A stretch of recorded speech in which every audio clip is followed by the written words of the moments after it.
Is this thing on? Are you ready, Matt? You're listening to Box Office Bingers with Matt Diaz and Ernesto Santos. Good evening, folks. We have a wonderful evening's entertainment lined up for you. We know each other. He's a friend from work. Box Office Bingers. And the only way that I know how to do it is to find you a bloody good dump. He's my friend. I don't have friends. I got family. I can do this all day. You know, if you put your mind to it, you can accomplish anything. Hello and welcome to another episode of Box Office Bingers. This is episode 204, and we are continuing our road to the Oscars. And so, Ernesto, tell our lovely listeners which movie we are reviewing this week. Well, the movie we are reviewing today is The Zone of Interest, starring Kristen Friedel and Sandra Hüller, written and directed by Jonathan Glazer, who also directed Under the Skin, which came out in 2013. It's nominated for 5 Oscars as Best Picture, International Feature, Director, Adapted Screenplay, and Sound. And I am curious to have this conversation with you later. Same, sir. Same. I'm really curious on your thoughts on this film. I had an interesting experience. I had an interesting theater experience on this one. Oh, okay. I was put in a very small theater for this one. Like small. I guess I'm not typically in that theater, so I don't think they were typically expecting a big turnout for people to go watch this movie. Oh, my theater was packed. Oh, was it really? Yes. Oh, well, we went to a different experience then. Because my theater was quiet to where I felt like I was making too much noise for adjusting my straw on my icing. There was that. There was definitely. Within the movie itself, there was definitely that. I had to adjust my chair, and all you hear, I was like, all right, I want to fix my legs, but I don't want to move. You feel like that you're being intrusive, just going, and you're like, I'm not. Look, guys, I'm just trying to move a straw. That's all. Not. Sound. But yes, sound is definitely a conversation when it comes to this movie. Ooh, that's a good segue. We're definitely going to be talking about how it plays into all of those Oscar noms. Yeah, for sure. Yeah, but I see. I feel like I don't know. I feel like this is going to be one of those reviews when we go into it. I don't know where you stand on this. I'm being purposely vague. Yeah, it's hard to see like if you're going to be like woo or like whoa. You know what I mean? It's like if you know type of deal. But anyway, that's going to be a very interesting conversation. It's also the last Best Picture that we have to review, and I'm pretty sure we have made a separate episode for the 9 other Oscar-nominated films. I believe so. Yeah, I think so. Yeah, nothing's. Now I'm not sure. I'm like 90% sure we have done separate episodes for the other 9 nominated. All right, let's see. Films. We have The Holdovers, yes. Yeah. American Fiction, yes. Yes. Zone of Interest, yes. Barbie, yes. Oppenheimer, Poor Things, Past Lives, Anatomy of a Fall, Maestro, and Killers of the Flower Moon. Yeah, we reviewed them all, and actually, I made a boom, mic drop. I actually made a playlist on YouTube. I'll tag it here somewhere. That'll link all of our past Oscar Best Picture nominations. It actually has, I think it's anything that's Oscar nominated, because I got The Boy and the Heron on there, Godzilla, double feature when we did Godzilla -1. So if it was nominated for the Oscars, it should be in that playlist, or you can check it out in the 2023 playlist that I also made on YouTube. Oh, well, there you go. But yeah, so I am kind of like interested now that when we get into that conversation of kind of wrapping up our Best Picture talk, because I think now we have a good idea of most nominations, because when you nominated for Best Picture, you're most likely nominated for other awards as well. So the picture is becoming clearer as we get closer to the Oscar Awards or the Academy Awards, as well as our predictions episode, which will be in a few weeks. But all of that in due time. But first, as always, we're going to be diving into some entertainment news and kind of a little bit talking about the Oscars. We were going to kick off the news this week by talking about actor Colman Domingo because he's having a big week. Oh, yeah. Just a huge week, to say the least. So just days after receiving the Oscar nomination for Best Actor for his work as civil rights leader Bayard Rustin and George C. Wolfe's Rustin, which you know that George C. Wolfe also directed Rainey's Black Bottom. I didn't know that. I didn't see that. Well, I saw that movie, but I didn't get the connection. I didn't look at the director's past work.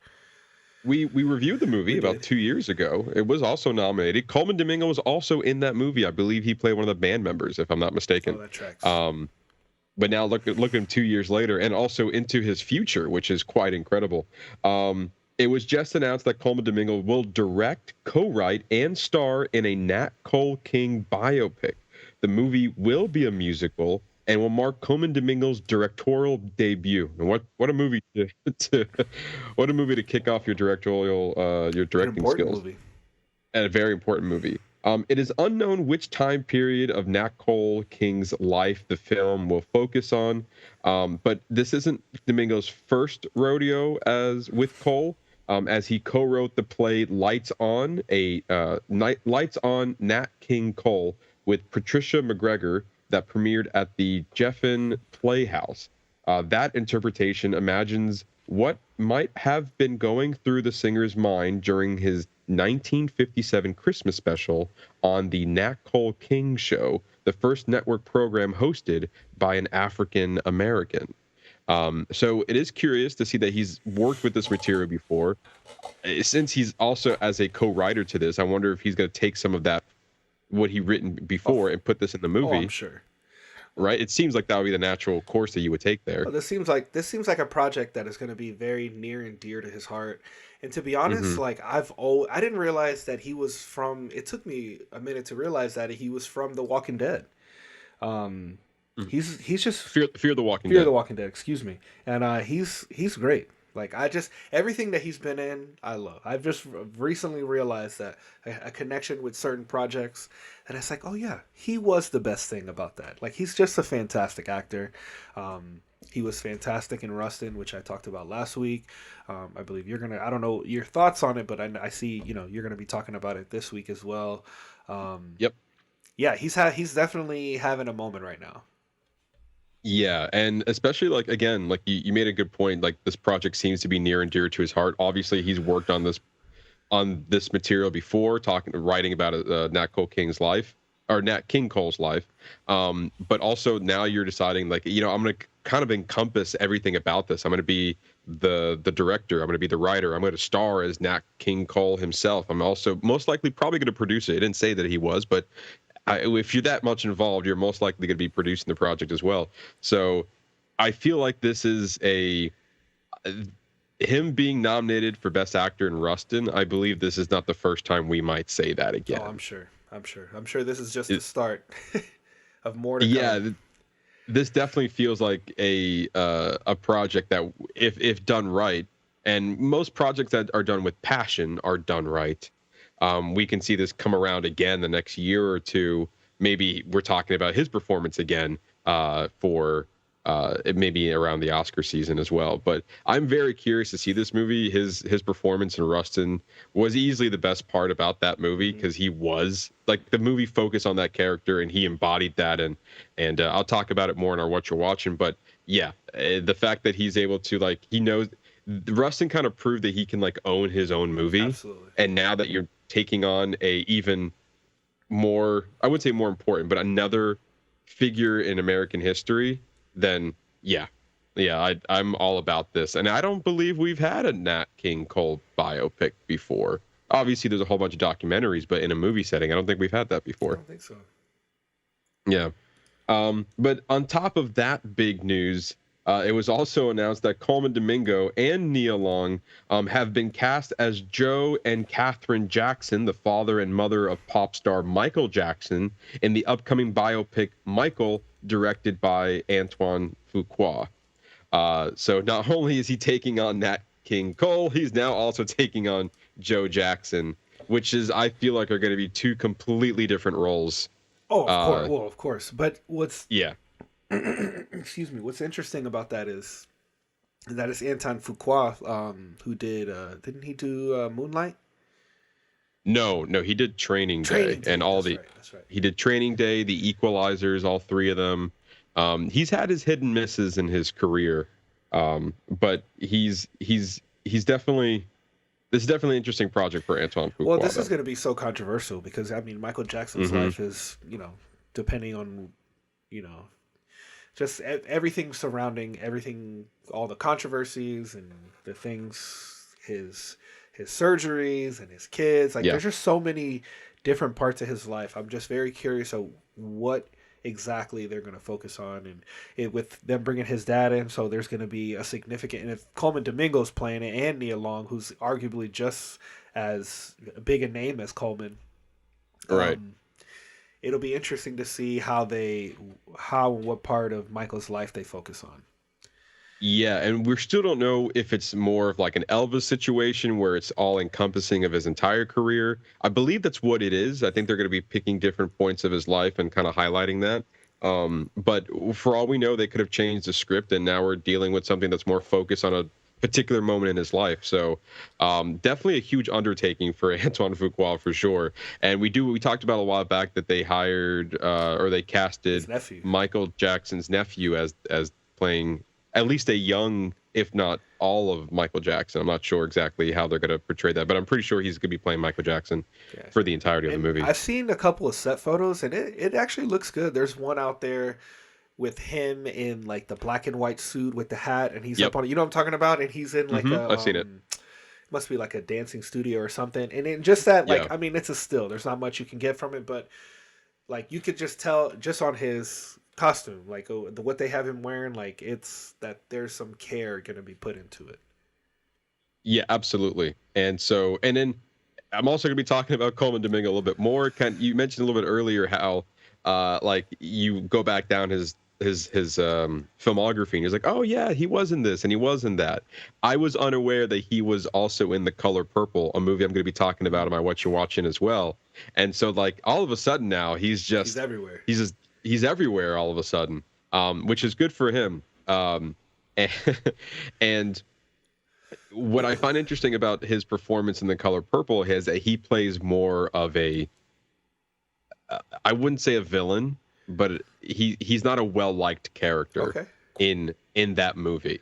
So now going that to see like, okay, he played this character in The Color Purple, going into Joe Jackson, who is also controversial in his own right. Maybe to most, he's not also well-liked, so taking that performance. But then you have Rustin, who is well-liked and is portrayed so in the film, and then he's playing Nat King Cole as well, who is most likely going to be a likable character and likable persona of it. So, like, he's very versatile in what he's doing, and also very particular of the roles that he's picking. What I will say is that, yes, in Rustin, it is a little bit. There is more of a positive connotation to it, but it seems in the movie you either loved him or you hated him based on who he was. So he does handle those roles that are kind of layered, where you either love him or hate him, or that if you hate him, that he doesn't care. Like he's very good at playing who he is. I am who I'm gonna be. Like in that, I don't know. He plays those roles very well.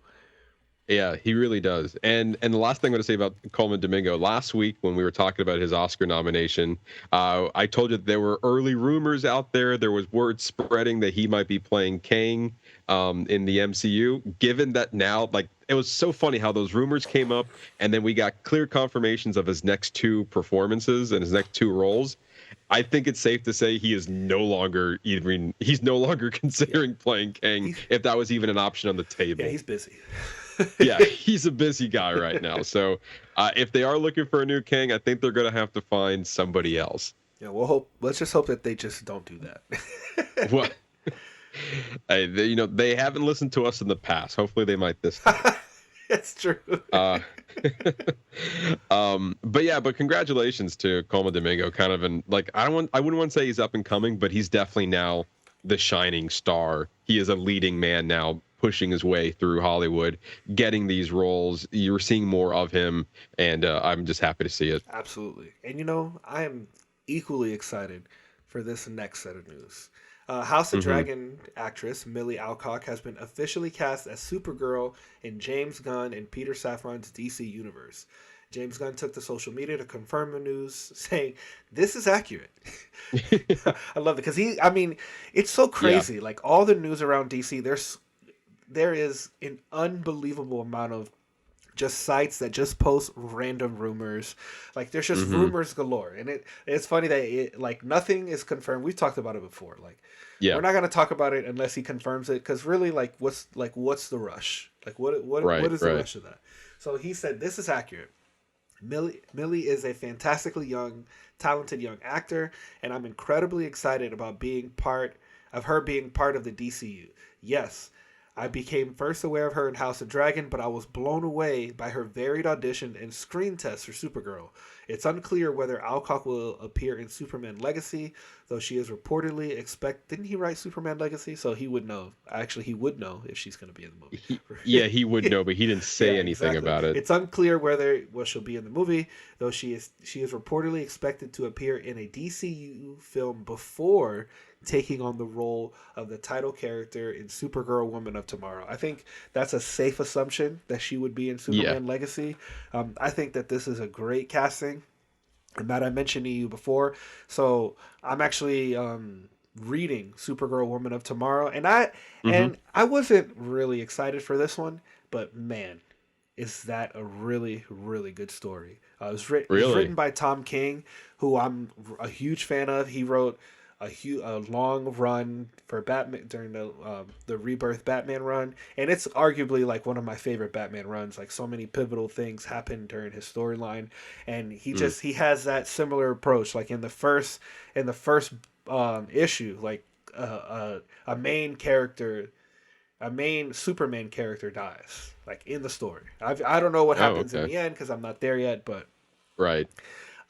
The writing is good. I think she was fantastic in House of Dragon. She was arguably the best thing a part of that series. Obviously, we're going to be I'm looking forward to her in season 2, but I'm equally excited for her role in this. And I think she could be better than the Supergirl that we had in The Flash. In The Flash, I can agree to that for sure. She even has the look. If you look here at the side by side, she even has the look of Supergirl. She's got that young look, blonde hair. She's. I'm here for it. I am curious if she is going to be in House of Dragon season 2. I don't know if that's confirmed because half the season was taking place during a younger, in the past, and then that second half was older. I don't know if they're going to do that again, if they're just going to keep moving forward with that story, so we're never going to see a younger version of them again, or we just might see flashbacks and where they're appearing. I am curious if she will appear again in season 2, but I've even told you when I saw House of Dragon that I was so used to these characters for the first 5 episodes that I was like, no, I wanted to stay with these characters for the rest of the season because I felt like halfway through I had to get myself readjusted to these older versions of the characters where I already just did that with the younger versions. But she was a scene stealer, a standout for sure in House of Dragon. Absolutely. So when I saw her cast as Supergirl, I was like, we're doing good at casting young actors in these big important roles, and I think James Gunn is taking a playbook from Marvel in the sense that you're grabbing actors who are not movie stars, you're making you're picking, and you're making them movie stars. I think a good example is Chris Pratt when he got into Star-Lord for Guardians of the Galaxy. He was known for being these in these comedic roles and Parks and Rec and all this stuff. And so then with a little bit of training, when he bulks up and then you put him in the leading role because he was the right person for the job, then you get into now he's a Hollywood man, now he's a lead actor, and you see him all these action movies now, and they built him to that. But what made Guardians of the Galaxy so great is not that is so and so because he's an action star and he needs to be in this action movie. That's not how it works. Well, that's not how James Gunn picks his characters, which we've seen time and time again. Right, exactly. And so now we moving into what he's doing. I forgot his name. for Superman, but he picked also a young David Cornsett. Yes, thank you. He picked him as a young Superman, a person who is not he was well known. He's done a couple of things, but not like huge. And obviously he's about to be. And obviously with Milly Alcock, it's again in the same vein of that. So I think so far every casting announcement that we've talked about has been great. Yeah, I'm just really looking forward to this. And actually, when I go to MegaCon, my plan is to meet Tom King, and I'm gonna have him sign my Supergirl Woman of Tomorrow issue 1. Are you gonna get it? Graded? Yeah, it'll be added. Graded? It'll be added to the collection. Yes. Of course. Okay, that was mainly my question. I mean, when you've already started, you might as well keep going with it, right? Yeah, I'm gonna try to ask him like in questions about the movie. He's probably not gonna know anything, but I'm gonna try anyway. And if I'm not mistaken, I forgot the woman's name, but they also have like an unknown writer writing it as well. I don't think she's written a theatrical film before. So like again, starting for the people, ground up, working their way up to these projects. And I think if anything, James Gunn had learned that from being with Marvel and his many years in, making films and everything. So far they're in the step of the right direction. And I hope Marvel themselves are taking notes into that of how they're moving forward with their future projects after the slump that they've been having the last couple of years. And we've talked about it before. And like, we know that they're scaling back on a few projects. We know Deadpool 3 is the only movie that's coming out in 2024 with a couple of other animated TV shows coming out for this year. So again, I think 2024 is the calm year when it comes to like, I was reading an article about superhero content and there's not much coming out this year, where Sony is dominating with Madam Web, Kraven the Hunter, and Venom 3. They're kind of carrying the tentpole when it comes to superhero projects because we're not getting anything from DC and we're only getting one movie from Marvel. So I think this is good. I agree. Like, give it time to breathe. And like, I'm really not excited for any one of those Sony movies, but I want to be like, I want to be excited for Madam Web, but then something's like, do you remember? Hey, you remember a little movie called Morbius? Yeah. Look, I'm gonna watch it. Yeah. Love it or hate it, I'm gonna watch it. Yeah, but I just don't know. I can't walk in there being like, oh yeah, here we go. Here we go. I'm not. You got to prove that because you've proven time and time again that these aren't great movies. So I hope one of these 3 movies will hit. Kraven the Hunter better be it, because that's a really really good storyline that they don't need to fuck up. That's probably the one that I'm interested in the most is Kraven the Hunter. And plus that's Aaron Taylor Johnson's going to be Kraven the Hunter. I mean, he's fantastic. So, but yeah, and I like him. Yeah, exactly. But as far as Supergirl's concerned, it's going to be. This is amazing casting news. The story, I mean, just getting started on a story. The story is fantastic. So I'm looking forward to this one. I wasn't looking forward to this until I started reading the comic book. Yeah, I mean, I have not started reading the comic book, obviously, but I'm just more excited about James Gunn being in DC and kind of headlining it. So like any project for me, I'm like, you have my attention for your first phase. Yeah. Like, how is this gonna either connect, or what stories do you want to tell to eventually connect? All that stuff. It's like, you have me for your first phase, James Gunn. Let's see what you do with it. I'm sure he'll keep you on. I mean, look what he did for Guardians. Look what he did from David Ayer's Suicide Squad, and then was able to make a successful sequel off of a movie that was not that good. The first one. Right. Yeah. So with that, moving on from DC to musician and producer Pharrell Williams is teaming up with Focus Features and the Lego Group to create Piece by Piece, a Lego animated biopic about the life of Pharrell Williams. A very, very interesting sentence, to say the least. Won't You Be My Neighbor documentary director Morgan Neville will be directing the film. Per the press release, uninterested in making a traditional film about his life, Pharrell is set to tell his story in a way that would set audiences' imaginations free. Developed from his singular vision, piece by piece, defines genres and expectations to transport audiences into a Lego world where anything is possible. The film will debut in theaters October 11th, 2024. I think this can go two ways. Okay. This could either be a bomb, Yeah. first of all, or this could have the potential to redefine Lego movies in general, as well as animation in general, and how you tell stories either using Legos and animation and in a biopic form. This has a lot of potential to be great. It does, but it could easily go the other way, and I'm actually kind of hopeful because I mean it's something different, and if anything, it'll be like, oh well, that was a thing that I watched, and now I know about Pharrell's life in Lego form. Yes. But I feel like I think Lego has an opportunity because also it's focus features, which is also a big okay, they are known for making Good stories, quality films, good stories, like how we associate A24, we associate with focus features. So I don't think their focus feature would attach themselves to a fun, kid-friendly project. That's the way I just see it. They haven't done it in the past, and I don't think they're going to do this now. So I think by Pharrell Williams going to Lego is I want to tell this story through that. They have an opportunity to deliver us a biopic that we've truly never seen before. And that could be something that we could be talking about at next year's Oscars even. It's wow, look how transformative they were able to make this story through Legos and all this stuff. And it can be a powerful movie if they want it to be. It has that potential to be that. When I saw this, I'm this is very different, and it could be that.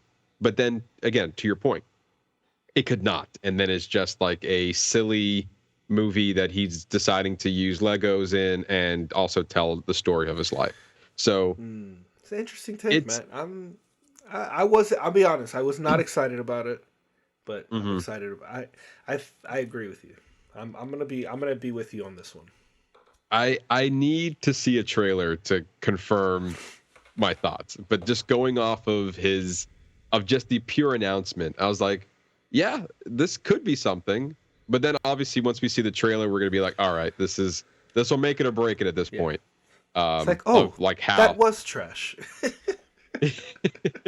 or in the sense of you're just having fun, which is fine. You can make a fun movie with Legos, but I can see it in a different way as well. So a lot of potential here. Obviously, we'll know more as we come to October of this year. And I don't know of a lot of animated films. Oh no, we have Kung Fu Panda coming out. Kung Fu Panda 4 coming out this year. We also have Inside Out 2 from Pixar. I don't think Disney's coming out with any movies this year. I could be wrong on that.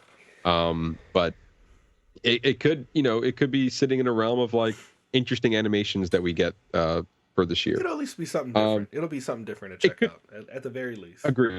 At the very least. So there you go. That's all the news we have for you guys this week.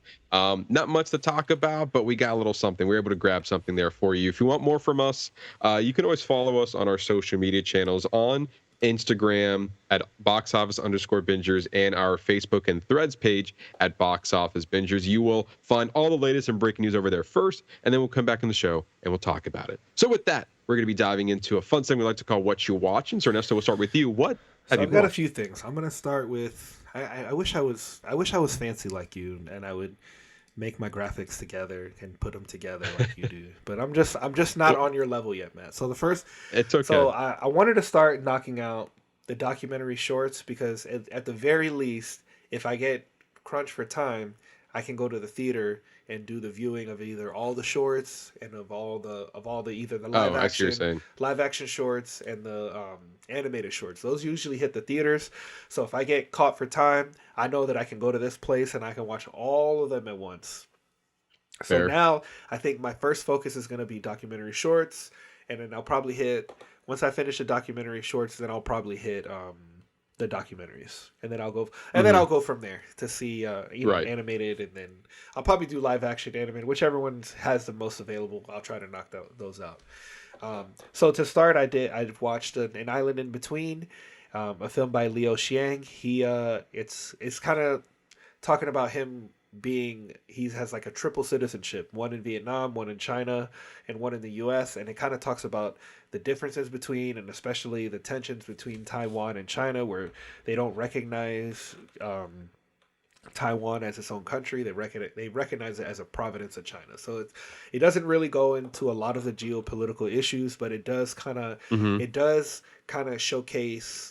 highlights the issue from the viewpoint of from somebody who's from that area. So it was actually really interesting. It's about 20 to 30 minutes. It was a really easy watch. It was good. I can definitely see why it was nominated.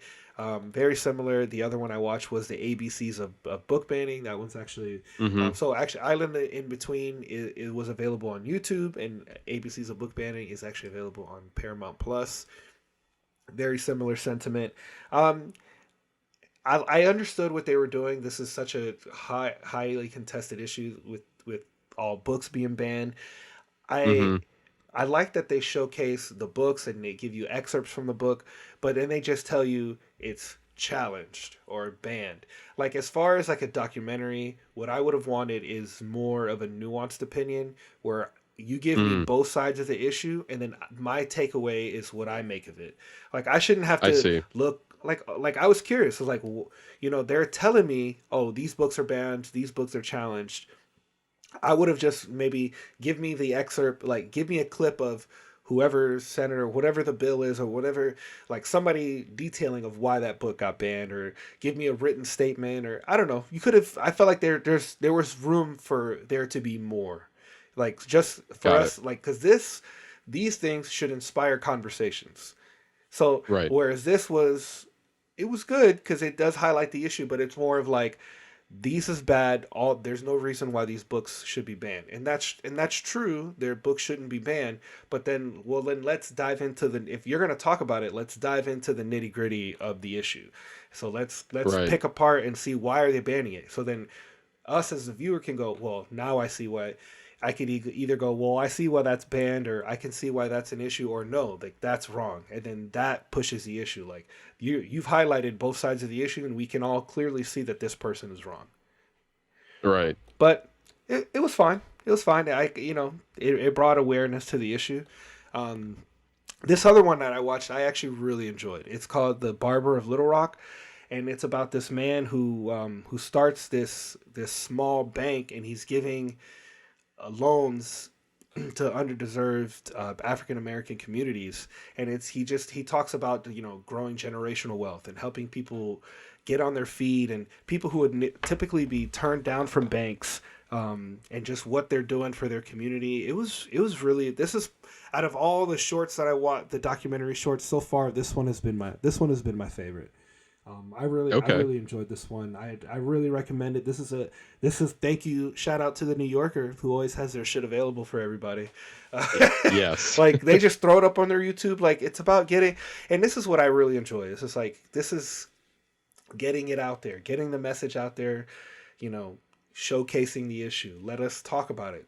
This is something that, this is a problem. They have interviews from people who are really struggling, and they talk about issues they've had with other banks and why they were denied. And like, they talk about this one guy who's a small business owner, and he's depositing his money into this bank, and this bank will still refuses to even have a conversation with him to give him some kind of loan or whatever the issue may be. But yet they're still taking his money every week.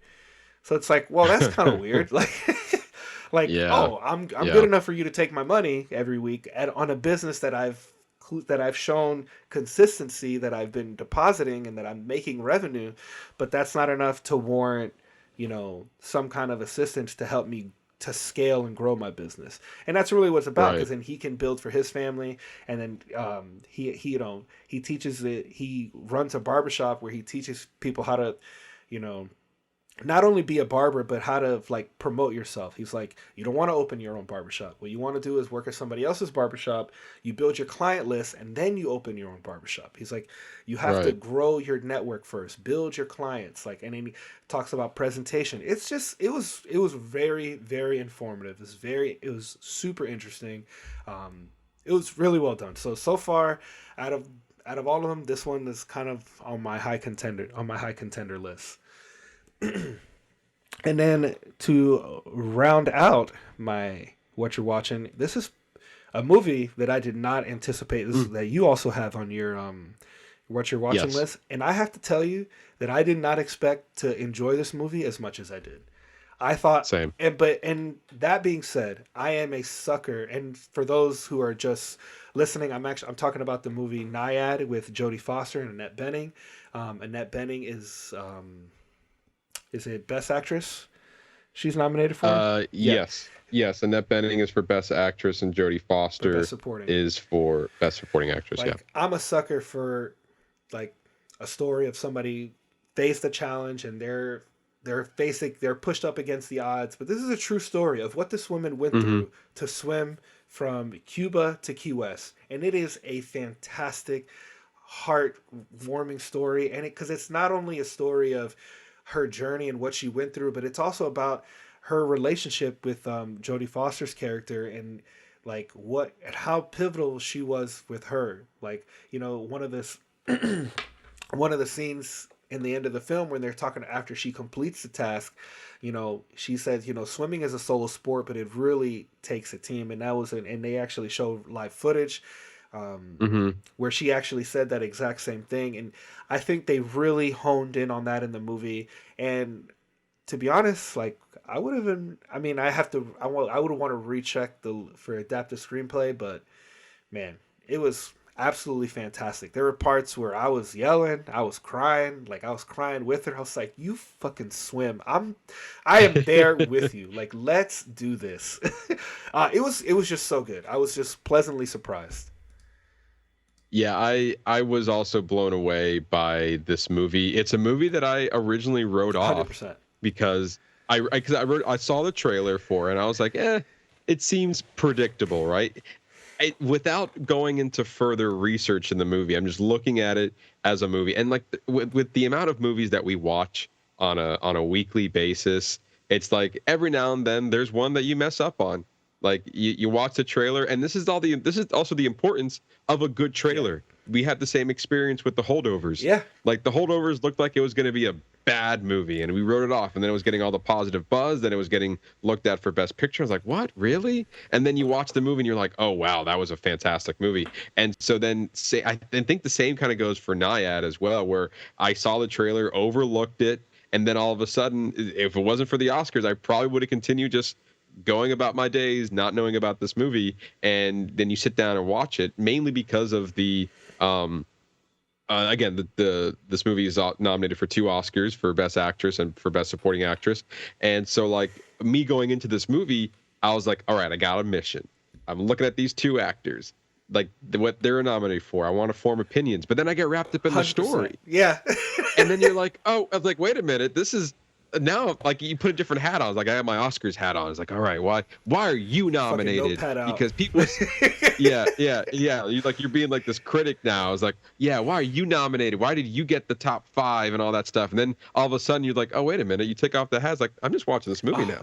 Like, this is exactly this exactly that. You're like, wait, this is very good. Like, I wasn't expecting it. Like, I was honestly, I was expecting like a hard drama where it was just like sad and sappy and all this stuff, and it was like inspirational. It was uplifting. It was like humor throughout the movie. Yes. It was entertaining. It's what a movie should be.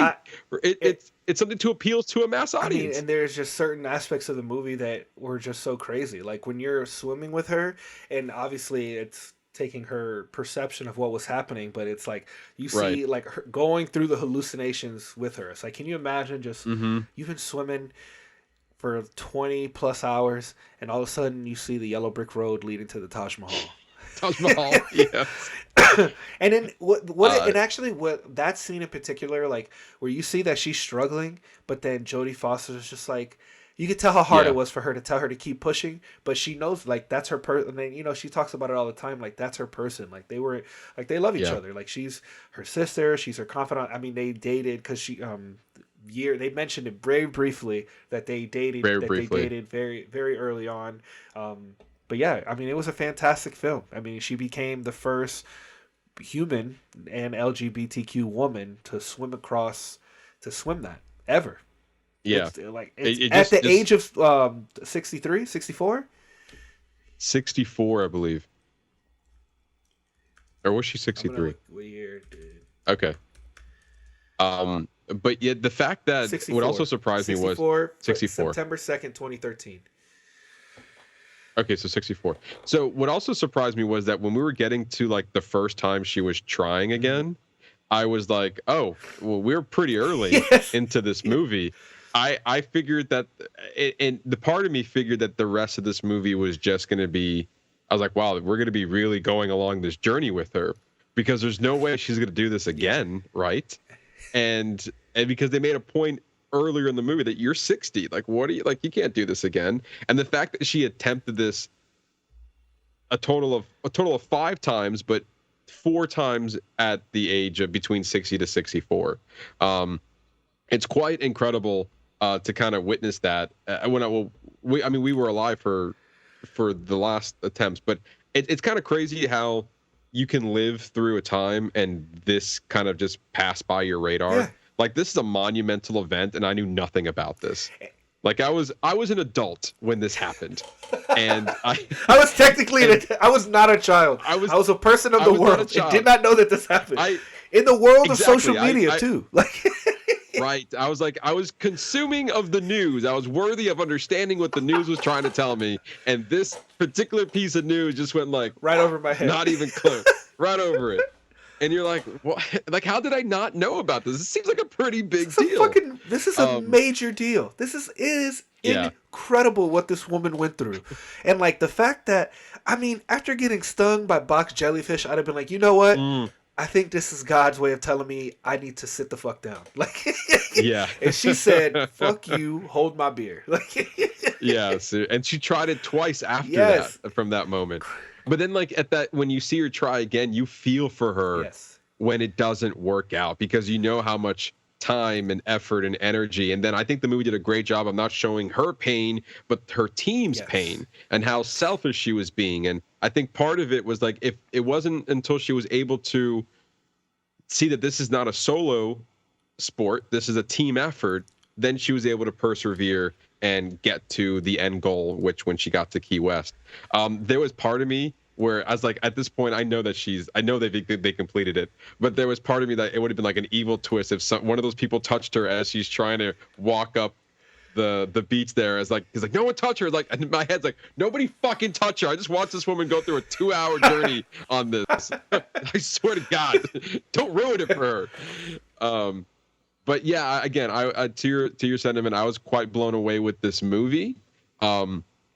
Given that it was only nominated for Best Actress and Best Supporting Actress, and it wasn't even in the conversation for Best Picture, which that kind of shocks me. Like, nothing about this movie was even in question of the Best Picture race, and it was the only nominations that it were getting was for Annette Bening. And for my opinion, I thought I was like, oh, it's not that one movie, that one odd movie that's getting nominated the Academy looks at, and you're like, oh, okay, so she probably did something the Academy liked, but the movie's not that great. And then you watch the movie, it's like, well, shit, the movie's actually really good. So why did it was fantastic? So why stop there? Right? Why stop at just the actor and supporting actress and supporting actress? And then this also dives into the conversation of the snubs, right? If you were to look at all the nominations, and we can do that, but we'll do that in our Oscars predictions episode. But obviously the big conversation throughout this whole Oscar snub race was like Greta Gerwig and Margot Robbie. And then you look at it as like, well, what Annette Bening did for the role. And then you look at the Academy and all that stuff. And I can 100% understand why the Academy gravitated to not only this movie but her performance in general. At the very least that you could recognize is each of these women's performance. Absolutely. And then on top of that, right? It's like, let's be fair. Most of the Academy members are old. So they should appreciate this movie. That's what I'm saying. That's exactly what I'm saying. It's like you see a woman of her age doing these impossible, incredible things. Of course, the Academy is going to resonate with that. Yeah. Because like, oh, that could that. I mean, you would spark inspiration for an older generation, you know? So like, yeah, this makes complete sense. Again, surprised that it kind of stopped there at the acting categories and not gone further up to, you said, even screenplay or even best picture. I think it's based off of the book written about her life. So I mean, it absolutely should have been nominated for screenplay. I mean, I was completely enthralled in this movie. I was watching the end of the movie before I had to go back to work, and I was crying at the table. Okay, I was in tears watching the end of this movie. Are you okay? Yeah, she's so strong. She's so strong. I also love how they incorporated real life footage in there. Not just, most movies kind of do it at the end, right? But this movie was like, if you were paying attention, you can see the aspect ratios and the resolutions switch a little bit from the real footage and the footage for the movie. So I liked how they cleverly incorporated those moments throughout the film. And also it was directed by a pair of documentarians. If you ever saw the documentary Free Solo, which won for best documentary. Such a great documentary. That documentary is so good. And they also did a documentary off of the movie that we really like, 13 Lives, when they saved another fantastic the third. And it was a fantastic movie, but they directed the documentary, which is called The Rescue. And so two of like this, you hear that, and like these feats of like the odds are stacked against them, but yet they've defied all those odds to complete a goal. And then you make a movie, and not a documentary, mind you, a movie about this event. Them as filmmakers now, like you were also you're showcasing real life events, and you're doing it in a very engaging way. Now you made a film version of that. They have a lot of potential making movies in the future that are not documentaries. I 100% agree. Like I want to see more from whoever wrote this movie and from whoever directed this movie, because I mean, it was just so enjoyable. It was just so good through and through. Their performances, like you feel like you said, like you were with Nyad in the water. Like I felt like I was there with her. Like their performances really pulled me in. There was times I was feeling for Jodie Foster, like her looking at her and her when she's telling her to keep going. Like you could see the pain in her eyes of like she just wants to tell her friend. She just wants to get her friend back on the boat so she can, not be hurt. But she knows that this is something that she needs to do, and that for her to really be there for her, she has to suffer through this with her. Right. And I think it's easy to say that, sure, again, we can go down and see. We're going to have a more in-depth conversation in our Oscars predictions episode in a few weeks. But I can say this for sure, that Annette Bening and Jodie Foster deserve their nominations. Absolutely. This wasn't. Oh, yes. 100% agree. Yes, absolutely. Yeah. Like this was not a throwaway from the Academy that they saw something that we didn't. No, this was well earned on both of their parts, and so very well deserved nominations for them. I think the only negative thing I can do is like I wish it was given more praise, more recognition. Yeah, agreed. But I think it's getting the recognition now, given those Oscar nominations. Hell, again, it was movies that we wrote off, and then we watched it, and we were like, "Wow, how did I write this movie off when it's so good?" I'm kind of glad that we both were able to watch it in the same week. I don't know if we planned that. No, I think it just ended up working out like that, but I'm glad that we were both able to see it within the same time frame, just so that we could kind of like give the movie its love that it really deserves to have. Absolutely. And this is also part of our, and I feel like we have an opportunity where we haven't had before when it comes to leading up to the Oscars, the road to the Oscars, is that because we've did our due diligence and we're focusing on like all the best picture nominations will end up being the best picture nominations in previous episode and give it its time, then we can now properly go down the line. And just on your Whatcha Watchin, you went through some of the documentary shorts. We're talking about some of the movies we didn't hit. So then we can, each episode, we're probably going to be talking about these leading up to our predictions and giving it its moment while we then go into our predictions episode and kind of, all right, now what does all that mean? but we can still talk about each project individually and then talk about it as a whole when we get to that predictions episode. Yeah, I put everything else on hold. I mean, I'm watching stuff with my wife, but everything else right now is just is just talk. Oh, I will say the one other thing that I did get to finish, and you'll be very pleased, is that I finished Loki. Oh, you can't just not talk about that. What the hell? I forgot. Matt, I even forgot to pull the picture for I'm about it. to say, go back to the two shot. We're talking about this. I've been waiting way too long for this conversation. Literally, sir. I literally just remembered. I was like, yeah, I'm only watching this. I was like, oh yeah, wait, we did finish the last season. We did finish Loki. I thought it was great. I thought it was a great way to continue it. I thought the way they kind of soft closed the whole Kang storyline, like it was very much a throwaway line. Even they briefly mentioned Ant-Man, like, oh yeah, they took care of it over in that 616 universe. It's like, oh okay, well I guess that's done. Right, exactly, right. Like as I was explaining this whole time, it's like it feels like they're at a stopping point. They took a pause on it. They don't have to continue if they don't need to. But they left it open that they could just say, oh well, they were wrong. They didn't see this. Right. They didn't see this thing, and now I'm back again. But probably not, because Disney fired me. What do you think of Loki, like where he is as a character? I think it's a beautiful end to his arc, because he starts as this selfish person. I mean, we're going all the way back to the beginning, and now we ended where he is committing the ultimate sacrifice, because using his magic he is at the center of our universe. So he is Jonathan Majors. Kang is not he who remains. Loki is now he who remains. Because he even goes to that.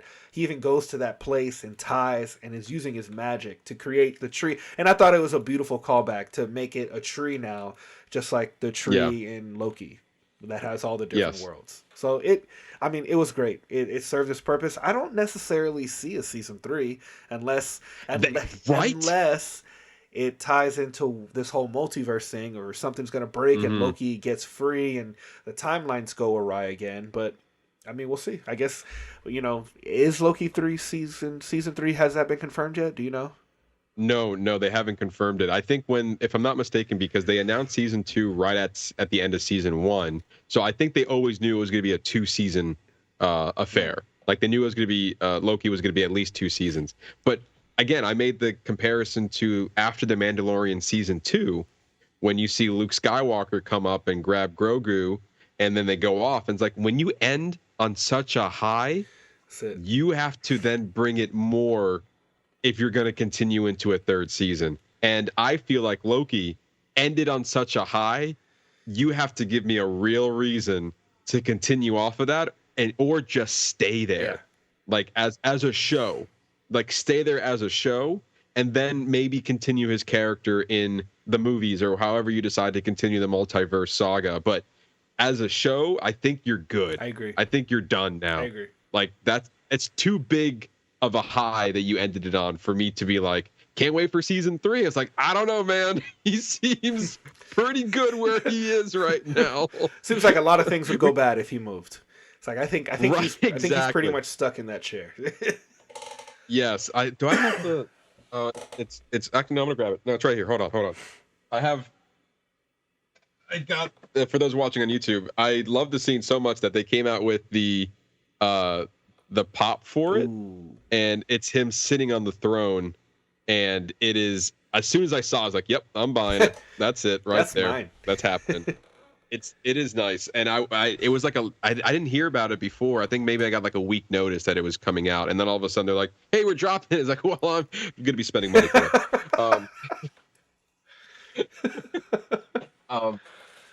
it. But yeah, either way, I was again, it was in my top 5 for the best TV shows I saw this year, and it just shows what Marvel can do when you give it time and respect to a character. And that show brings me back in to why I like Marvel so much, because we spent so much time investing in these characters.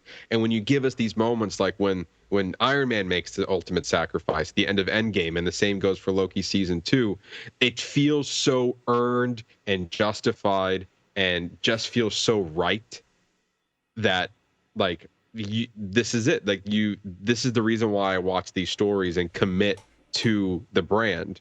It's just now lately it hasn't been fulfilling as much as it used to be. But again, we talked about this, and hopefully in the future they could change that.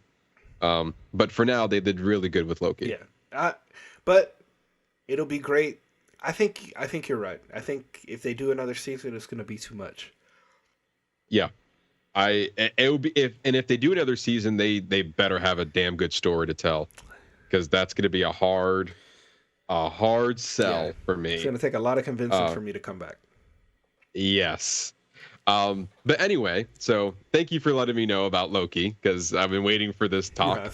But going back into the road to the Oscars, I did get a chance to see Colman Domingo in Rustin, and he was great. He was fantastic in that movie. I also enjoyed the energy of that movie, and I think like between this, the vibe that I got from this movie was the same vibe I got from Nyad, where it was like it's an entertaining movie throughout with strong performances by our lead characters. And it's like it's a movie that I was never bored in. I didn't feel drawn out. It felt like you gave the appropriate amount of time to tell this story, and yeah, I was fully enthralled with his like as soon as the scene started and they're like going back and forth and they're playing like this energetic music of like jazz music that's going in there, and they're cutting back and forth. I was like, oh yeah, we're in for a treat on this one. And then also you learn more about the March on Washington, like all the work and the limited time that went into that. I didn't know much about it, and so this was a great way to see that. Again, this is from George C. Wolfe, who did Ma Rainey's Black Bottom, another point of history. So he's doing some good work here with his films, keeping the audience engaged in the film, but also teaching them a thing or two about things that happened in American history, just specifically Black American history. But yeah, I can 100% see the Oscar nom there. He was that movie. And it's funny because other movies like Martin Luther King, he is the focus. I'm pretty sure this was the moment where he gave the I Had a Dream speech, right? Yes. Right. So that wasn't even in the movie. Briefly at the end when he's talking, when you get to the March on Washington, you hear like a 3 or 4 sentence excerpt, but you don't get to hear all of it because that's not. And I appreciate that because that's not what this movie was about. No, but they didn't even use the words "I had a dream." Yeah. Or "I have a dream." It was more like toward the tail end of the speech, and so I was like, I gave them a lot of props for not doing that because I was actually waiting for that moment to be the moment of the movie, but the moment of the movie was still focused on Rustin, which was a smart move considering that this was the movie's about. It's almost like, well, we've seen movies about Martin Luther King before, or Martin Luther King Jr. We know this story, but let's give a different take on it. And I think that's why it's getting the recognition that it is. Great movie. Really enjoyed it for sure. Moving on from that, another movie that Colman Domingo was in, but not the star in, kind of the star, was The Color Purple. I mean, he was overtaken by many leading women in this movie. But this one was okay. I didn't 100% love it. Okay. I feel like that this is one of those situations where this movie was not for me. It was not a bad movie. I didn't think it was a great movie. But it wasn't.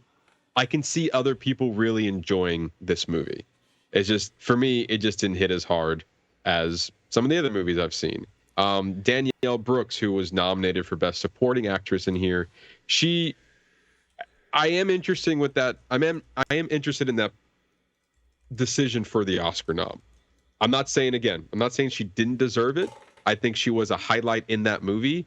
I would argue that Tahari P. Henson was more of a standout in a supporting role than Danielle Brooks was. But both of them did their roles effectively for the story. So you're kind of picking one or the other if that's what, the decision went down. This was a musical, and obviously, like it says, a bold new take on a beloved classic, a classic directed by Steven Spielberg, and I believe starred Oprah Winfrey and Whoopi Goldberg. And that was like the drama version of it. So this is like a brand new take in a musical sense. Well, because it's also it's also a Broadway musical as well. Yeah, exactly. So I think I'm not sure what came first. I mean, if it was a book and then a movie and then the musical and then the music turned into a movie, or I don't know the exact timeline of this particular story. I had never seen the story before, so I think I was expecting something a little bit more from it, because it was very like, I feel like we were just going through the motions of it. Like, I was expecting a deeper through line in there, and I don't think I got it. I think it was very surface level, in my opinion. So it was originally a novel by Alice Walker, published in 1982. Then it became a movie in 85, and it was nominated for 11 Oscars.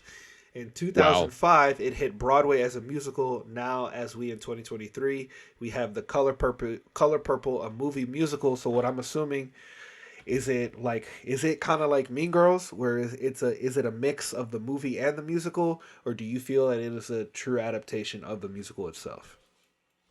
Well, given that I have never seen the musical on Broadway, nor have I seen the movie, I really had nothing to compare it to. That's fair. So I don't know exactly. I mean, did it win any Academy Awards? From its 11 nominations? Let's check the IMDb.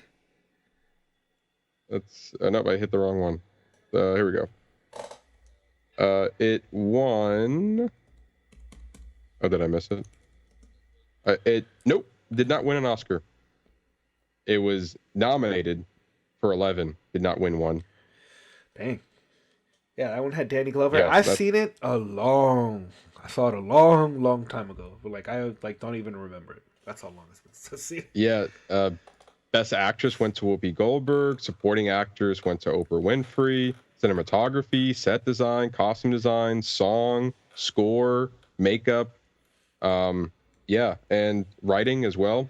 Yeah, it did not take the win. I think I was expecting a different story, like I said. I'm not sure exactly what I was expecting, but I expected something a little bit more deeper, because I think the through line of the story was that, like, this woman was separated from her sister, and then she's holding on to that connection for the entirety of her life, and then going through all these tribes and tribulations throughout it, having a horrible marriage, being abused, and kind of going about her life. And then, spoiler alert, eventually toward the end, she gets reconnected with her sister. So maybe you'll like the original. Maybe you didn't. Maybe the musical like a little bit too happy for you for such heavy subject matter?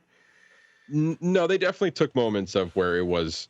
I wouldn't call this a happy movie, even though it was like a musical.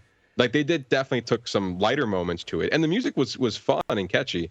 But yeah, I mean, I think Danielle Brooks had the best song in the movie, one of the best songs.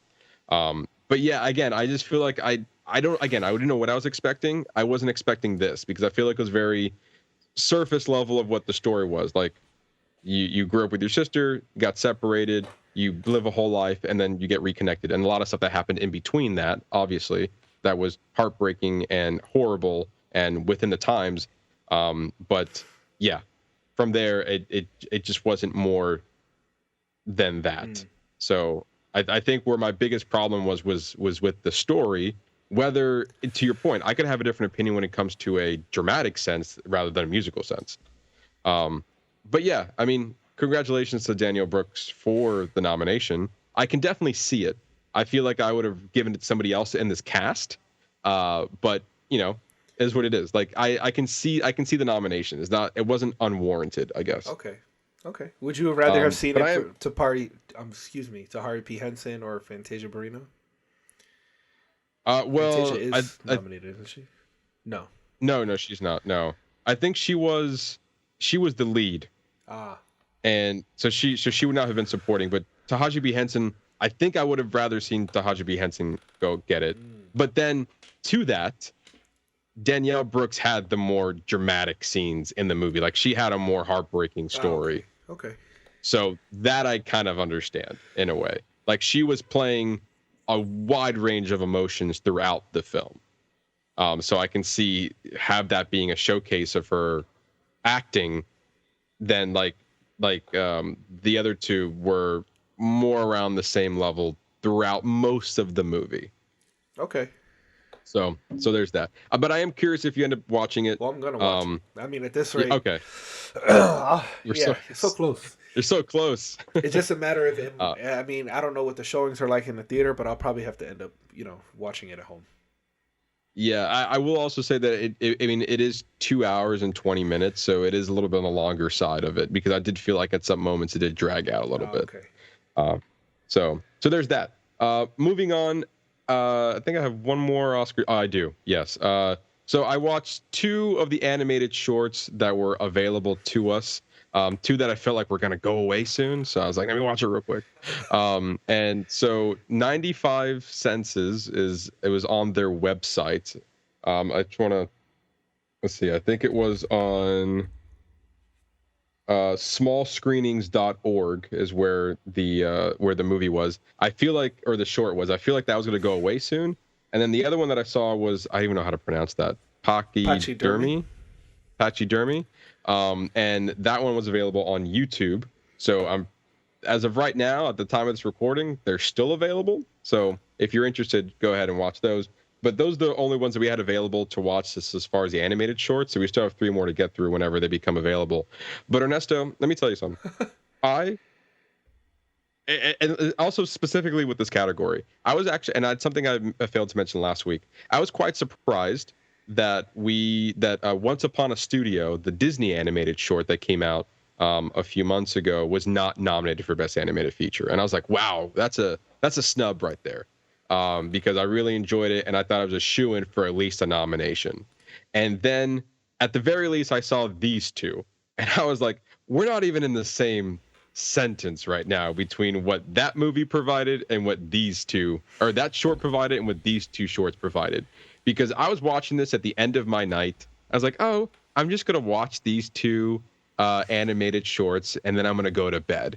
I needed a filler because I wasn't expecting how deep these 2 animated shorts were. You really buried the lead on that one. I was thinking I thought you were getting ready to trash them like that they were bad. No. Ooh, okay. No. They were, I mean, I have a favorite between the 2. I think 95 Senses was definitely, I enjoyed that one more and it was more of a, I don't want to give it away. Okay. But there was an element of it that I wasn't expecting. And they did a fantastic job telling that story within just a couple of minutes.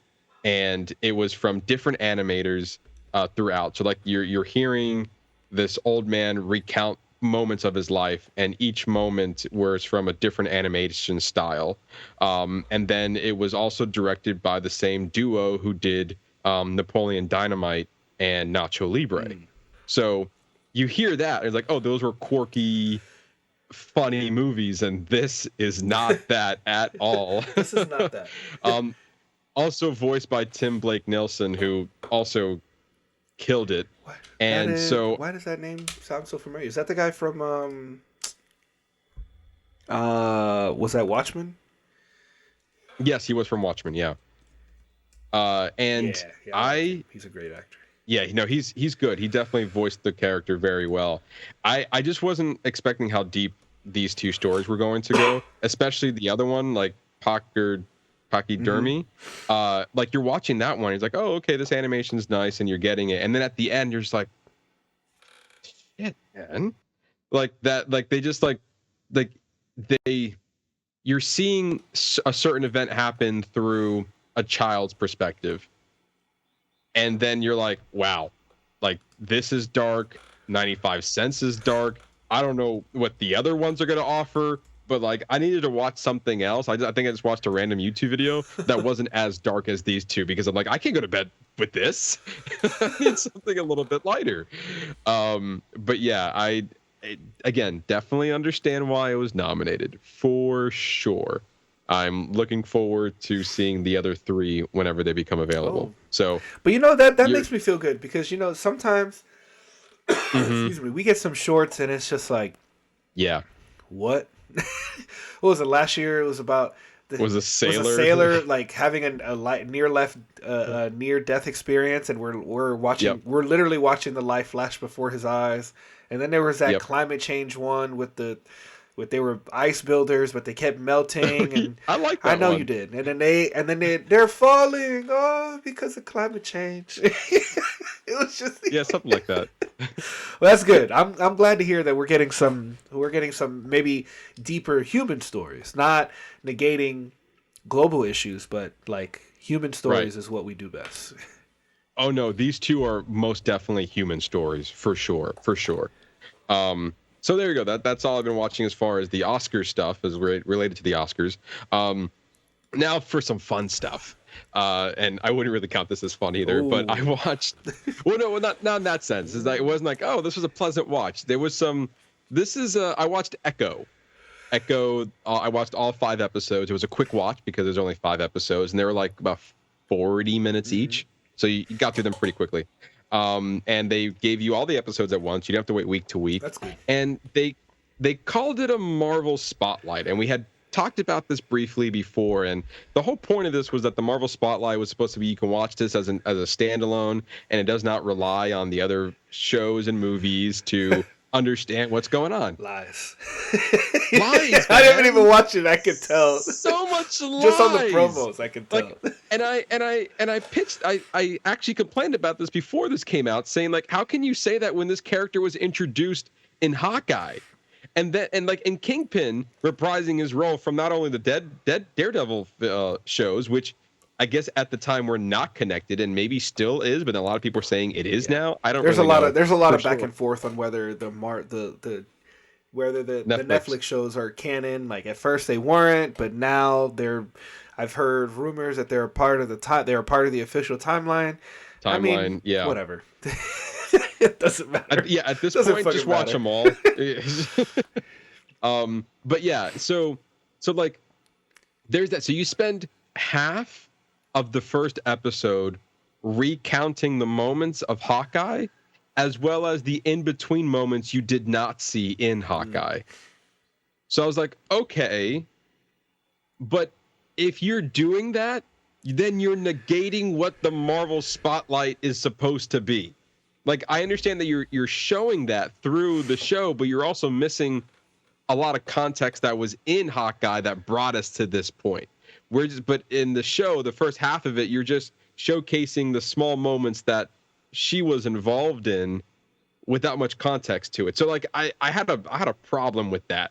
Like, just look, Marvel, you spent the entire brand on interconnected stories. Don't tell me that these stories are separate when they're not.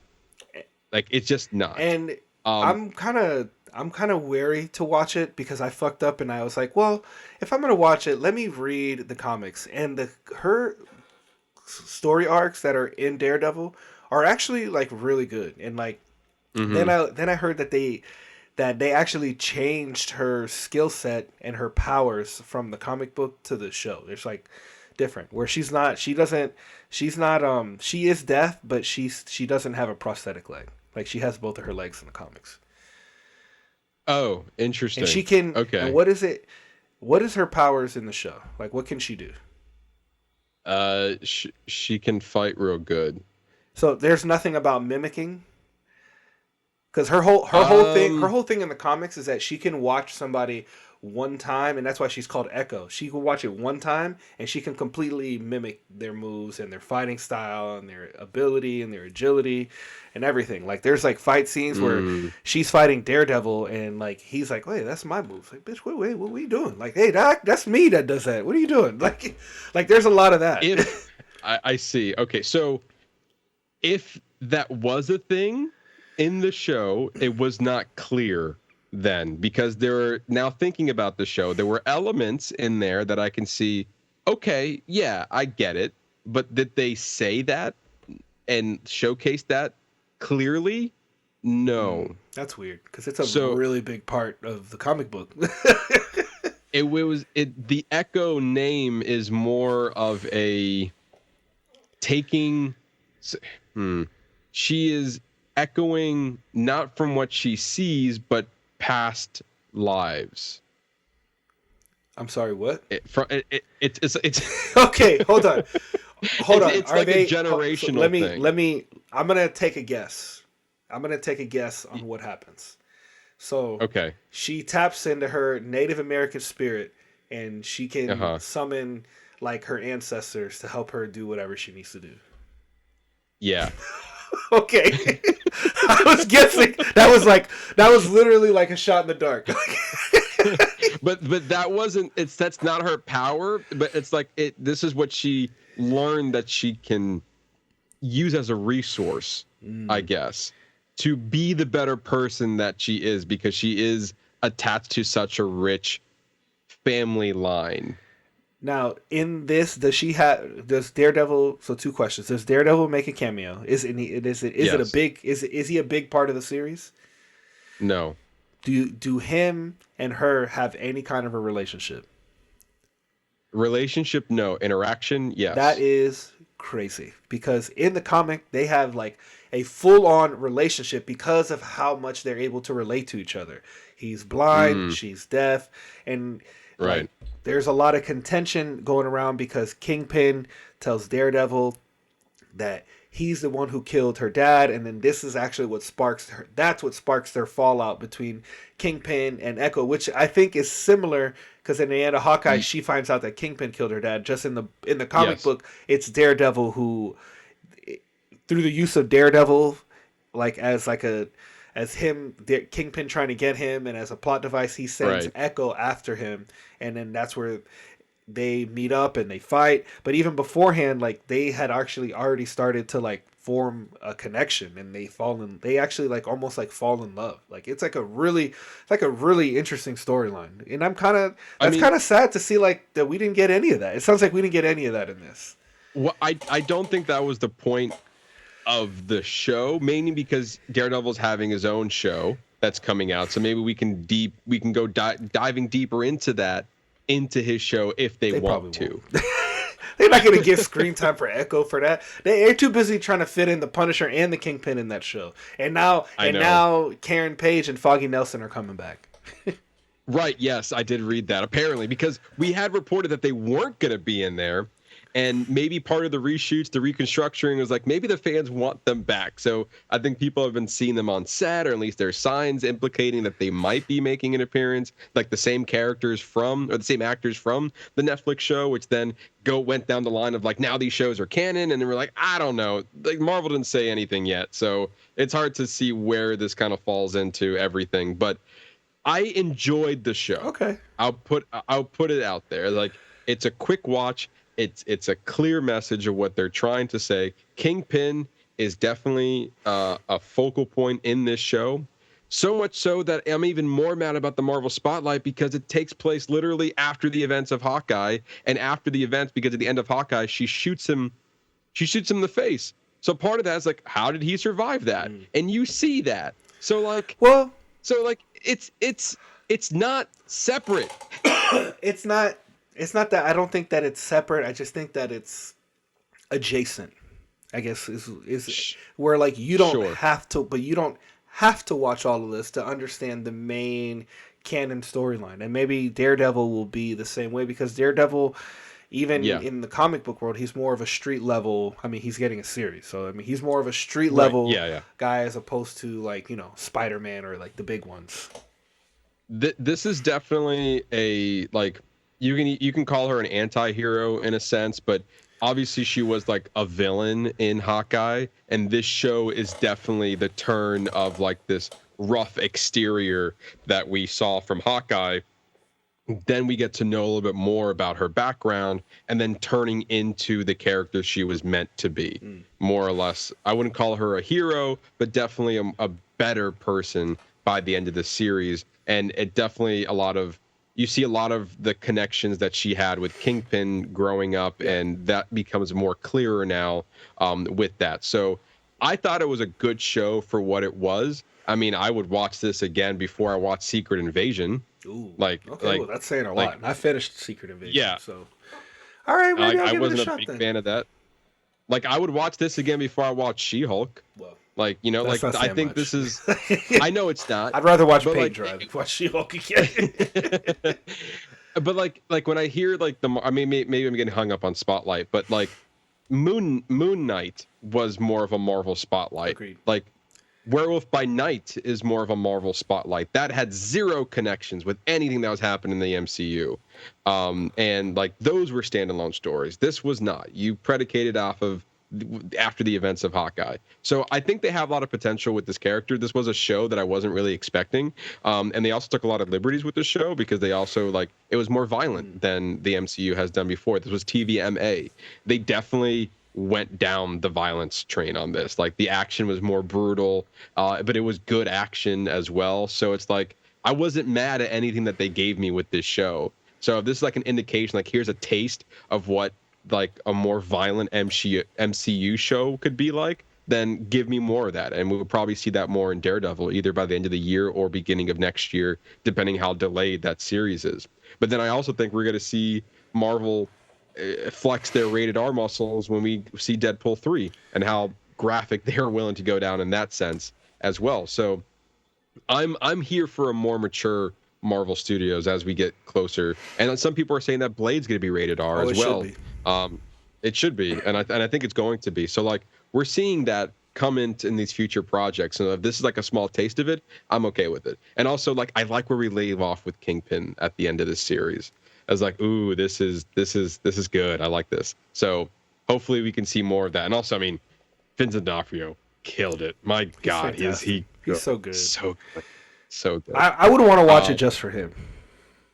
Yeah, and I mean he delivers a performance. It's still haunting. Like how he delivers that character. It's like they couldn't pick any other person. Well, then you know what? Not for anything. I will probably watch it just for him then, just to see him. Yeah, absolutely. Do it if you have any reason to. That's a good reason, and then you might like other things about it along the way. Accurate. And the last thing that I watched was the documentary Timeless Hero, Indiana Jones and Harrison Ford.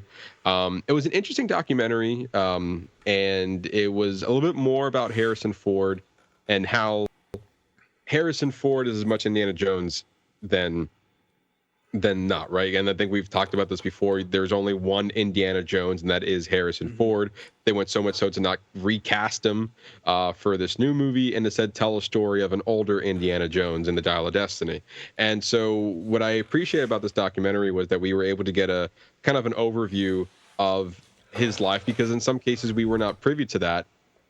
He's a very to himself individual. So the fact that we were able to kind of first see like here's this legend of a character, and then we're going to go back to the man behind the legend of the character, and then also give us a documentary about the behind the scenes and leading up to Indiana Jones, as well as congruently giving us a documentary about the actor of and the person of Harrison Ford, and then eventually they grow to become one person, of how much Harrison Ford has been embodied himself into the character of Indiana Jones. And so in some way, I can appreciate this documentary and understand what they were going for in the Dial of Destiny, because like I get it. And there's part of me after watching this documentary is like, maybe I should give the movie a second chance. I think I need to wait a couple more years before I give this movie a chance, though, because it's still a little salty. Do you really want to? You want to commit a 2.5 hours for that? It's there's still the part of me in denial, where it's like this movie can't be bad, right? Because everything was going right for it, and like you can see the passion that went into it in the behind the scenes. So then you're like, all right, well, it's there, kind of. Like I can see where it's coming from. It just when you watch it, it doesn't translate to. We talked about it a few months ago. You can listen back to our Indiana Jones and the Dial of Destiny review. But yeah, I think it's a little bit of what I did not like about Dial of Destiny. It still doesn't negate the fact that it was not a great movie and it was a disappointment. So, but I was interested into it. And if anything, I got to learn a little bit more about a franchise that I do really enjoy and an actor I respect. So there you go. If you want to share that same sentiment, go watch this movie. Timeless Heroes, Indiana Jones and Harrison Ford. It's on Disney+. So with that is all we've been watching. So now we're going to be diving into our spoiler review of our foreign film of the month, The Zone of Interest, a film from the United Kingdom, nominated for 5 Oscars, including Best Picture. Ernesto, Your thoughts on the film? I did not like this movie.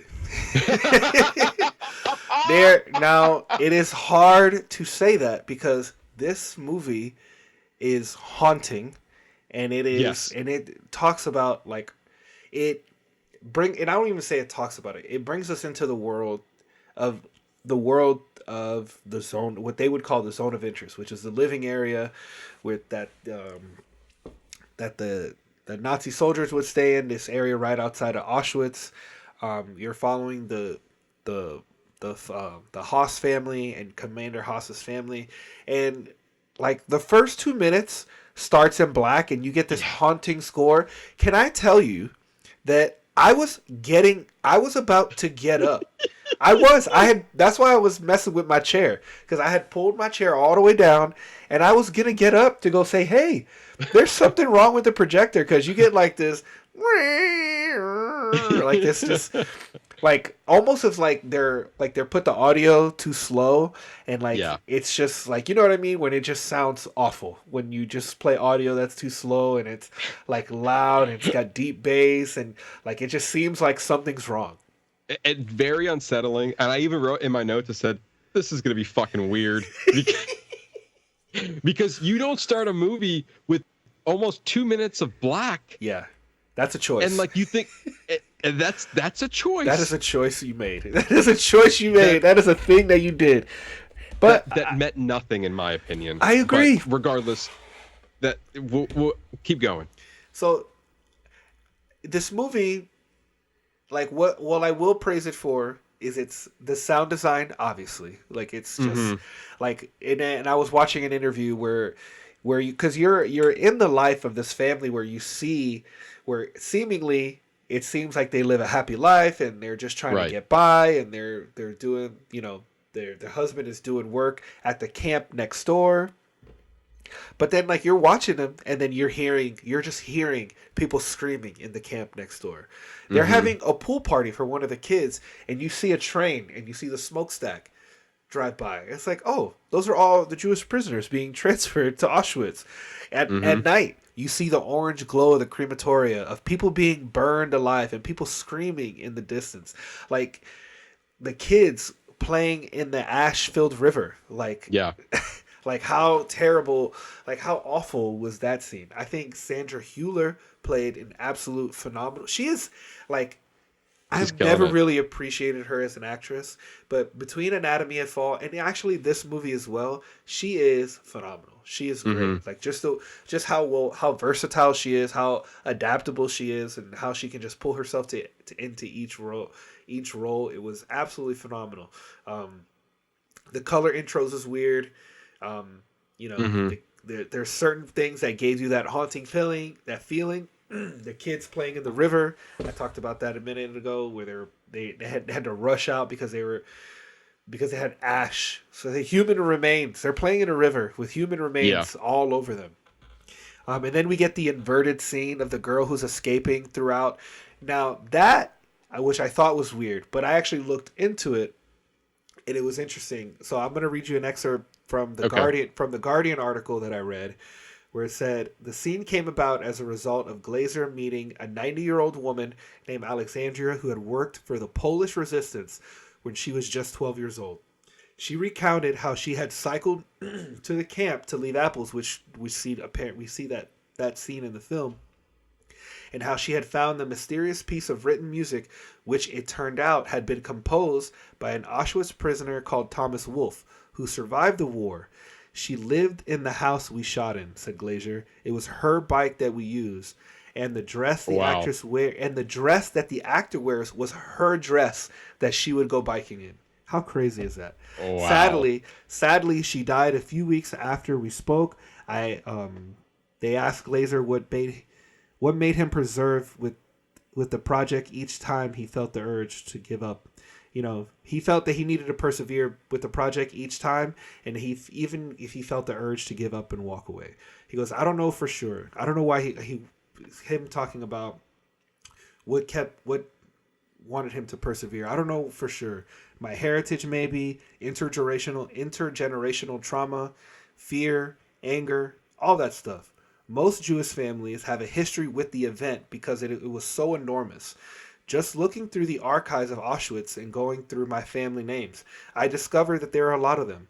So I think it's just in you. He pauses again.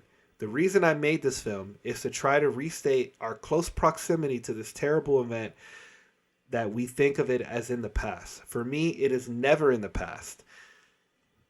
And right now, I think somewhere in me is aware and fearful that these things are on the rise again with the growth of right-wing populism everywhere. The road that so many people took is just a few steps away. It is always just a few steps away.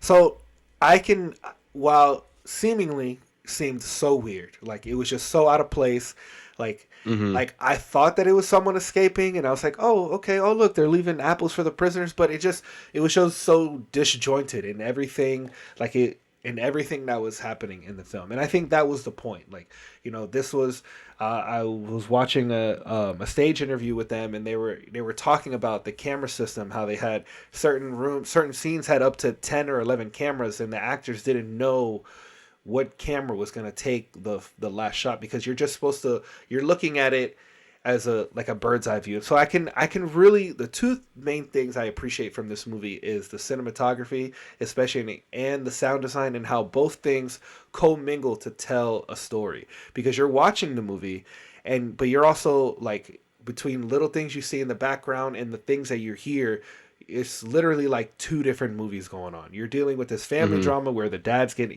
he has to be sent away. And then the other thing is, like, I didn't give a fuck what happened to him. I was like, oh, you're being separated for your wife?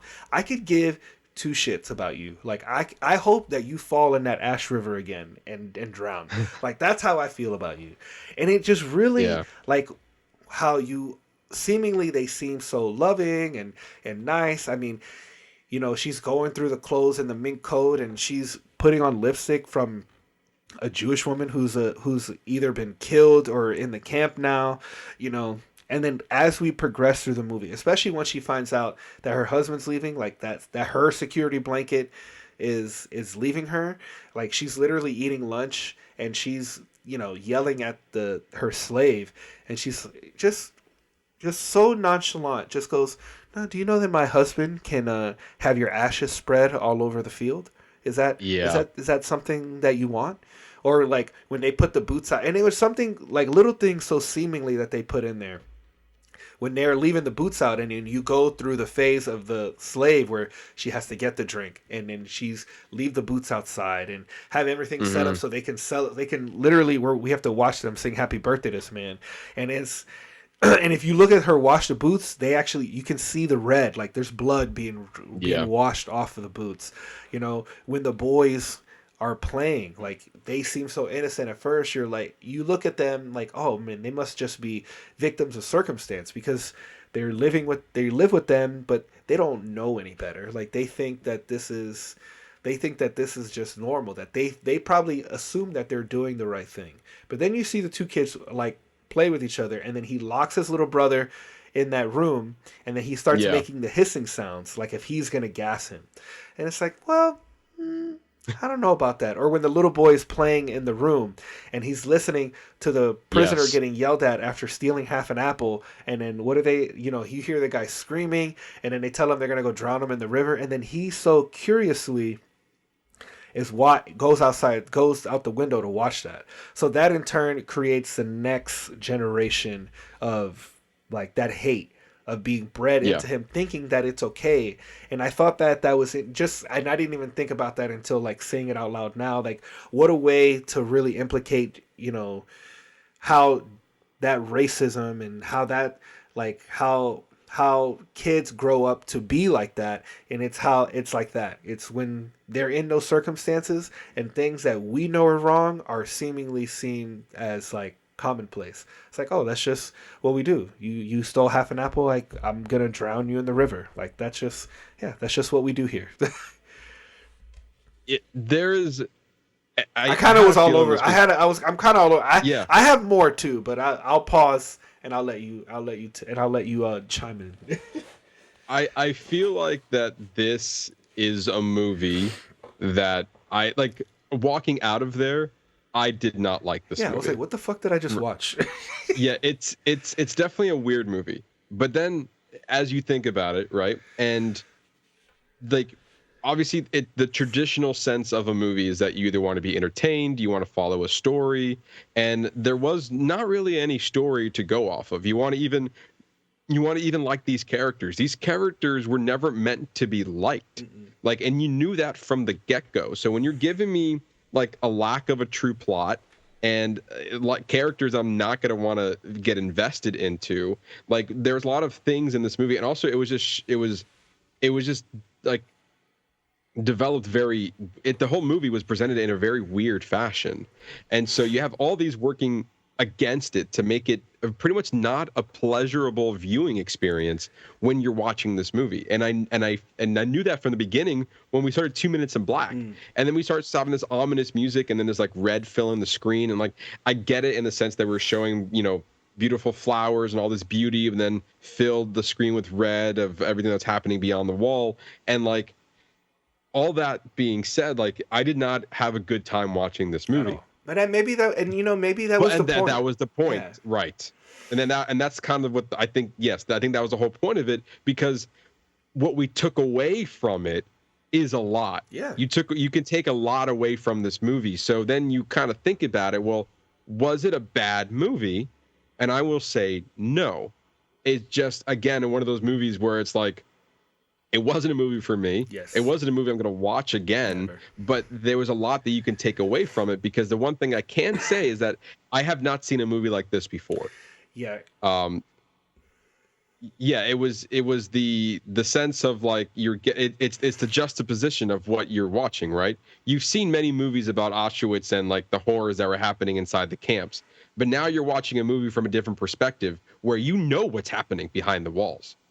And the people that we are following are choosing to live normal lives as if nothing's happening. Even so much so when the mother or mother-in-law visits the house and like his wife is showing around the mother and was like, look at what we accomplished. Look at this house. It's beautiful. We have a perfect life. And then she just quietly mentions, she's like, oh, is that where the camps are? Yeah, but I put these bushes there so it can cover the wall. Anyway, have you seen the gazebo over there? And it's like, it was a quick, like, yeah, well, whatever's happening. I don't care about what's happening behind that wall, but I put flowers in front of it so I don't have to look at a gray wall. Yeah. Because that's an inconvenience to me. That gray wall, it's an inconvenience to my garden that's here. We're not even mentioning the fact that what's happening beyond this wall, the horrific things that were happening in there. And so, like, you get this entire movie that way, and you're just like, wow, like, this is awful. But I do, in a sense, feel that at some point, even though the movie was only like an hour and 45 minutes, that stick without following a plot ran its course for me very quickly. I think what it does well is that it really puts in your face the moral ambiguity that this family had, or that people in soldiers and their families they had in Nazi Germany, the ones who were for the cause, like they just didn't care. And like you really see that play out with the relationship with her mom, like because she, as you just mentioned, the scene in the garden. And then I don't remember if it was during that point or after that point where they cut back to it and one of the slaves is using the ash as like fertilizer for her garden. Yes, I did. I wrote that down. I was like, wow, that is crazy. I was like, wow, that's wild. I wonder if her mom saw that, or like the fact that her mom couldn't sleep, but then there are things that you could tell that it bothered her, like her waking up, and then you don't see the people being burned, but you're seeing the crematorium in the background and the glow coming into the house. And then just little by little, she started to become more and more uncomfortable, like realizing, like, oh, like this is wrong. Like this is not okay. Like what? And it's hard because when she's in the garden with her, she's like, oh, it's so well for you to see. You're doing so well for yourself.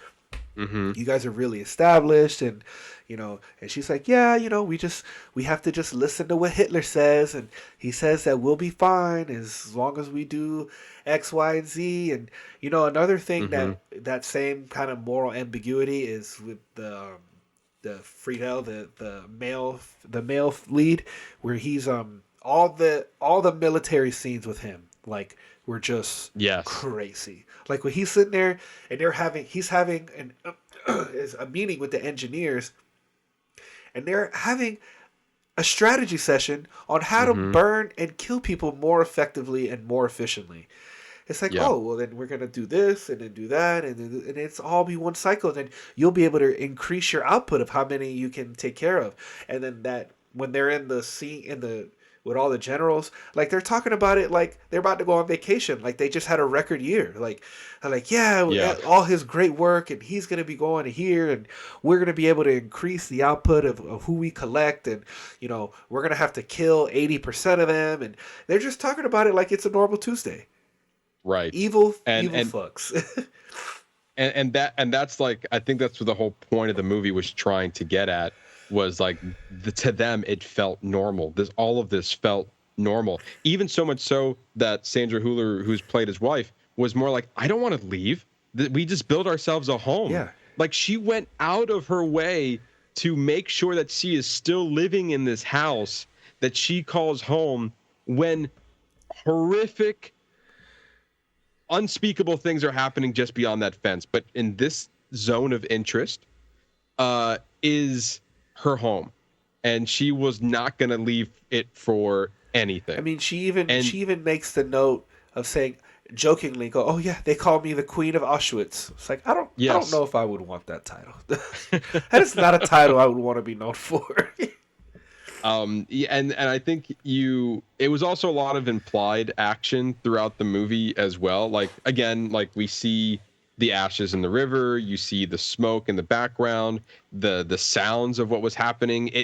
The sound, I think, and out of any nomination this film deserves, it's definitely for best sound, because there was so much storytelling that was like, if you weren't listening to what was happening in the background, you will either miss that contributed a lot to the movie to either go against of what they were talking about or hit it home even harder, especially with the apples, because we saw that earlier in a scene, and then we see people dying for those apples that they were eating, and we seeing a kid hear that, and you, again, to your point about generational, like nature versus nurture type of deal, and like you see the kid learning through what he's hearing and then becoming this eventually most likely an evil person because of the environment that he grew up in. Yeah, I mean, he literally peeks out the window to see what happened. And actually, I think the apple is a callback to the girl dropping off the apple to the prisoners.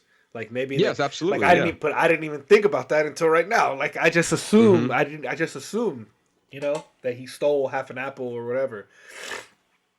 But I was listening to I was watching an interview with Jonathan Glazer, and they were talking about like the care that they took into that was the purpose. Like there's two films. There's film A. He either called it A and B or 1 and 2. And the first one is the story of the family, and then they took that into post, and they had a library of sounds that they found, and then they would overlay story 2 over it, which is what we see. Like, I'm sorry, excuse me, all the things that we hear. And I agree with you. I 100% agree with you. I would also add to that, maybe that the nomination for cinematography is definitely well warranted for the same exact reason. Oh, what? I mean, they didn't get it for cinematography. I'm sorry. I thought we just said it did. So it's best picture, best international film, sound design. Yeah. Adapted screenplay and director. That's what it is. Okay, yes. So I guess, I mean, if it's adapted screenplay, then obviously this came from a book. And so I guess we can go along with it. But I do agree with you that I think cinematography should have been up there because it was shot really well. Again, there's something about the way that you can position a camera and have multiple things happening in that scene without even having to move that camera. I think that's a very unique thing you can do to keep it engaging for an audience to kind of watch this action take place. Like at least sitting there, and then you just have like all the action that's happening within this one scene. I think we saw that earlier in the film when they're turning off the lights, and you see the house like lights turning off little by little as he's going around the room and turning off the lights. And it's just crazy. Like it's an interesting perspective that they kind of put you in to make you from the way that the story is being handled to these characters to the way this film was shot, you were not meant to sit down and relax and enjoy the ride for this movie. You were meant to feel uncomfortable watching this movie, even though our characters were like in comfort. It's like there's this dad going to the office and coming back, and we're having pool parties. We're having the neighbors over for some fun. Yeah, it's like we're in the suburbs. Exactly. And then you brought it up a little bit when he's turning off the lights, and he sees his daughter. It's like, well, now we're getting to see scenes of him just being a dad. Like, oh, my daughter's scared. Let me go tuck her in after my day of murdering all these Jewish people. Yeah, it's like, I'm gonna read you a story. Yeah, there was so much of that. So I guess maybe it was just that it was just very. It was just a lot to take in. Like the movie, there was a lot to offer, and I think when you're looking, like you said, like you're looking for that narrative, and that's just not what it is. You pretty much, it's a window into their life. Yes, it is, and so like when the Monks of Everything, and then like now you're going into what it was nominated for. It's hard to see what quote unquote it deserves, because again, we walk out of this movie not really enjoying what we watched, but we understand the message of what it was trying to portray. And like if there was anything that I was gonna take away from it, right? Like if I was gonna take away a nomination from it, from the 5 it had, I don't know if director would have been there for me. I would go see. I disagree with you only because I think of what Jonathan Glazer, he had all these elements, and he's the one he's like brought it together. Like the way they use the cinematography, the way that they use the sound design, like that's him. That's it. That's his team, but that's the team that he put together to tell his story. The one that I would probably take away is Best Picture, just because there was just some shit. Interesting. There's just some shit that was just so weird, where it was so weird that it took me out of the story. Like, the scene of her running away, did that need to be inverted? Like, why did that need to be that way? I mean, there's obviously a reason, but there was just too much meta shit for me, for something that's like so important. Okay, you know what? I can meet you with that, because now that you say it out loud, I can understand it for it not being there for Best Picture because of all of the weird stuff that was happening. Those were directorial choices that he was putting in there. But as far as like we often talked about this already. When you look at Best Picture, it's a meal, right? And so we are picking this movie apart to see what we like about it, but also as a film as a whole, we're agreeingly not there with it. Like, we can see that. And so then when you see a movie, if you were to take away this movie, right, and then easily just implement one in there, The Iron Claw, for example, a movie we both enjoyed, that could have been in the conversation, could have easily filled that number 10 slot 100%. In there, but that's unfortunately not here or there at this point. But if it wasn't given the Best Picture, I can definitely leave it where the international film is. Yes. Oh yeah. That is a place where I can see it definitely deserves, but maybe not as going as far as saying it's also worth a Best Picture nomination as well. But at the same time, if you're really connecting with the messages and what the storytelling tactics that he was delivering in this movie, then one can see it as like a Best Picture quality movie because of the message that he was willing to portray.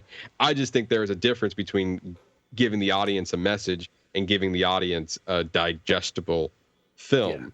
That I'm not saying it needs to be clean and neat and like spoon feed the audience, but like at the same time, give us something. You can do that, right? You can do everything you did, but also not make it as, lack of a better term, weird. Yeah, agree. Like, you know what I mean? Like, you can still get to the same level, but then really go into it like deeper than you had displayed in this film.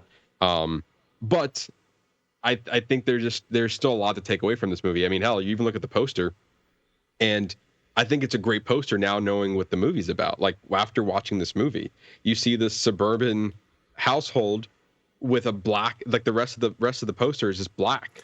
But we know what that black represents. It's the darkness, the horror, the everything that was beyond the walls that this poster is not showing. It's also what they're blocking out. Like they don't Right. pay. Yeah. They, That's good. They're not paying attention to it because their zone of interest is only what's happening in their life. They don't give a fuck about the Right. people over there. Yeah, I mean, absolutely, you're right. And then you even see what's so like again, you see all these like different people coming over and like they're having celebrations and parties and like it's like even like the two kids being normal, like sneaking around, like making out in the side of the house, like the kids were the teenagers.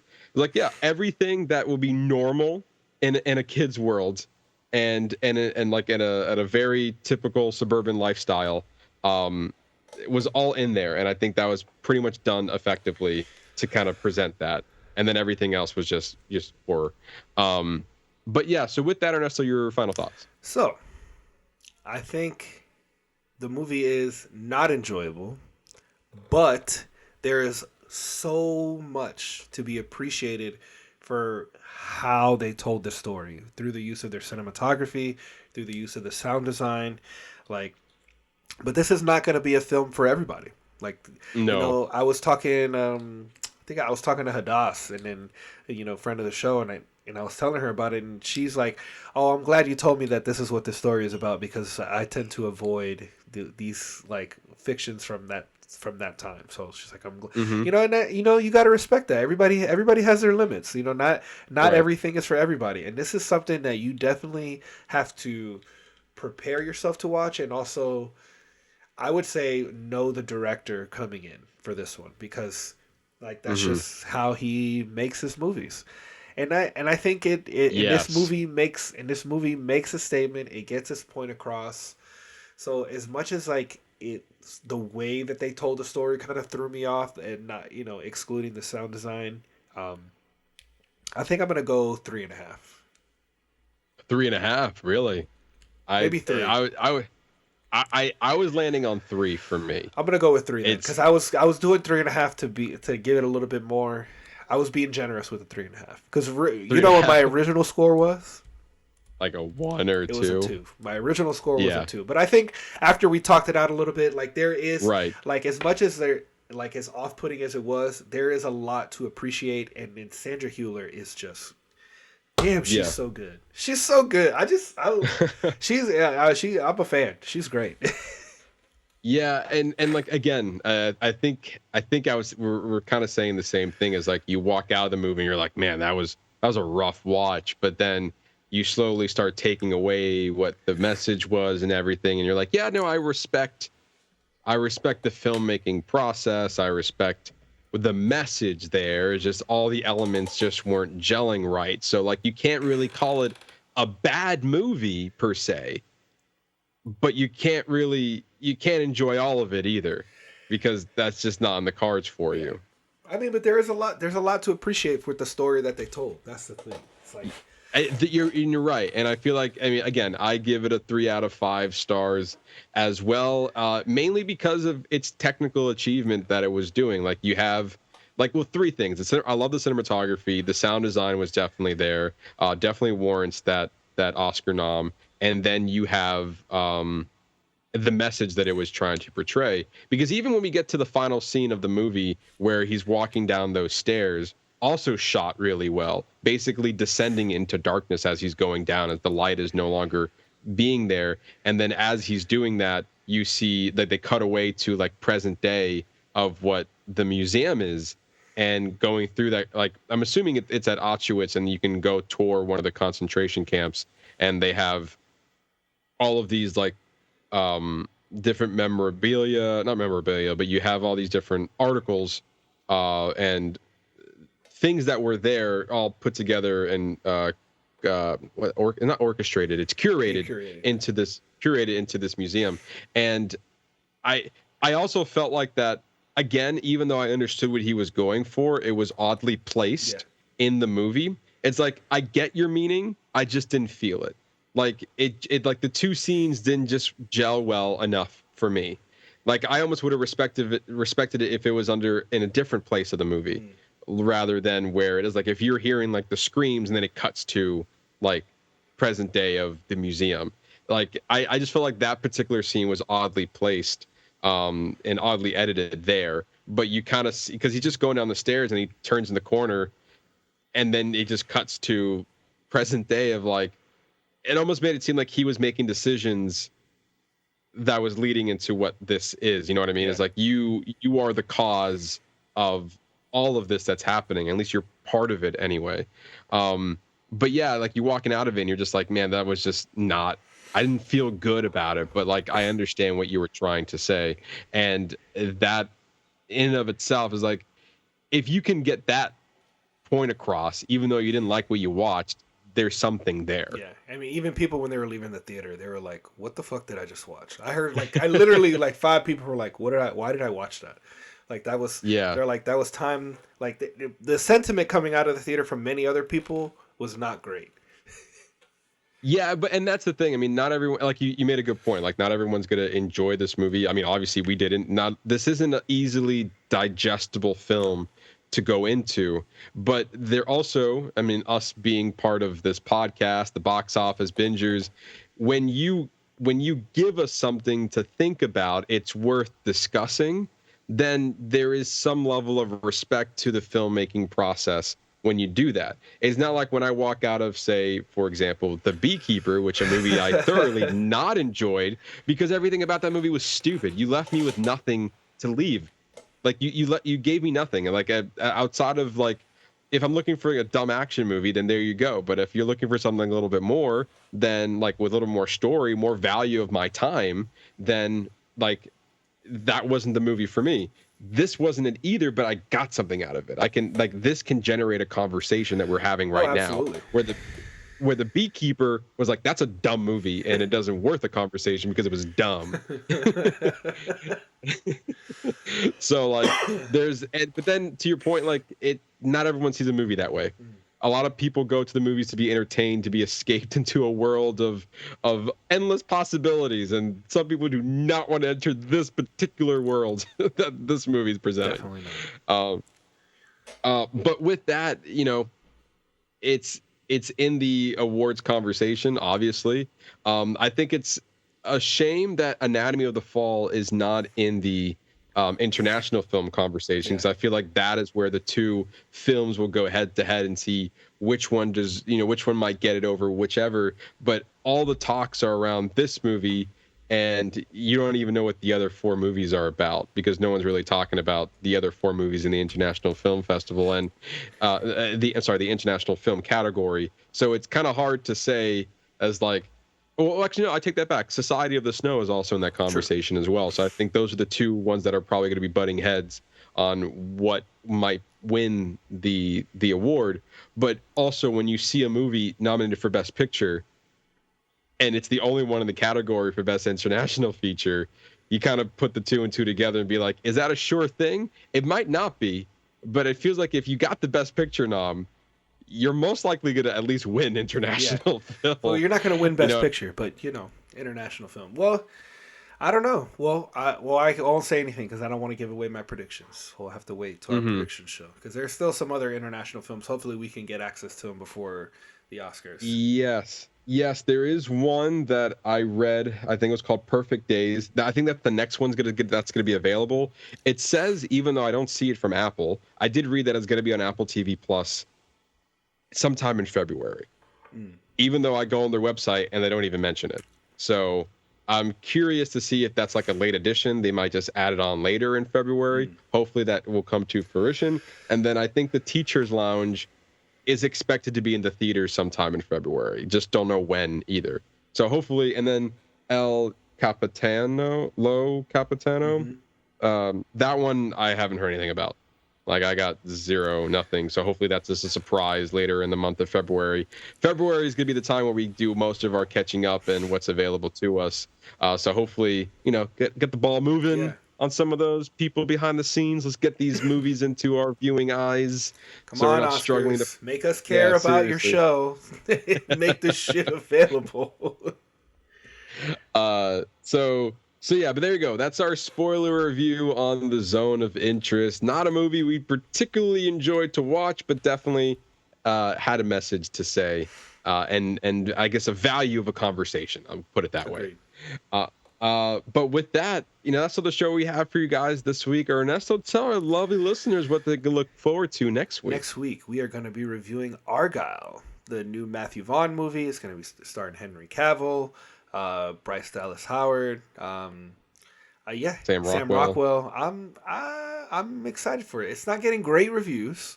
No, it is not doing well. But also, Matt, I don't know if you started, but I'm about halfway through the book Argylle, because I am also halfway through the book. So what chapter are you on?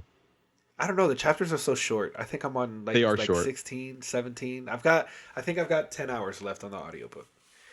Okay, are you reading it a normal speed or 1.5? Normal speed.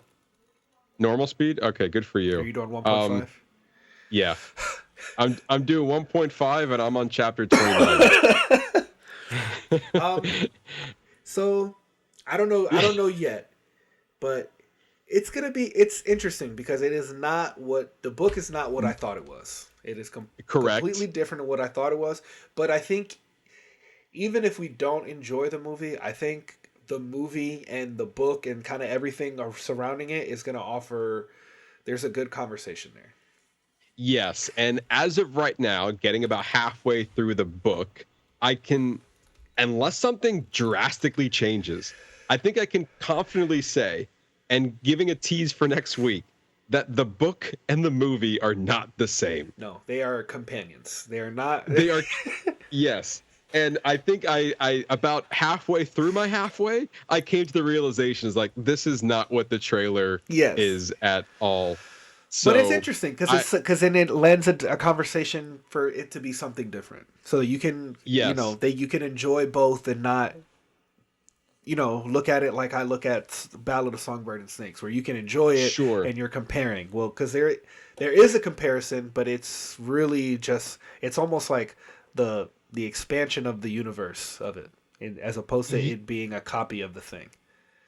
Yeah, I'm really looking forward next week, Ernesto, to talk about this movie and about this book, because already I have a lot to say about this book. Okay. And I'm about halfway through it. I have my thoughts and opinions. I'm speed. What's the word? I am moving through this. I'm plowing through this book. I'm going through it very quickly because we have a deadline. And so, I want to get through it. I feel like this is the fastest I've most likely ever go through a book. And it's a short book. It's a small book. It is a small book. And I will say, if I had the option to go by even faster, I would.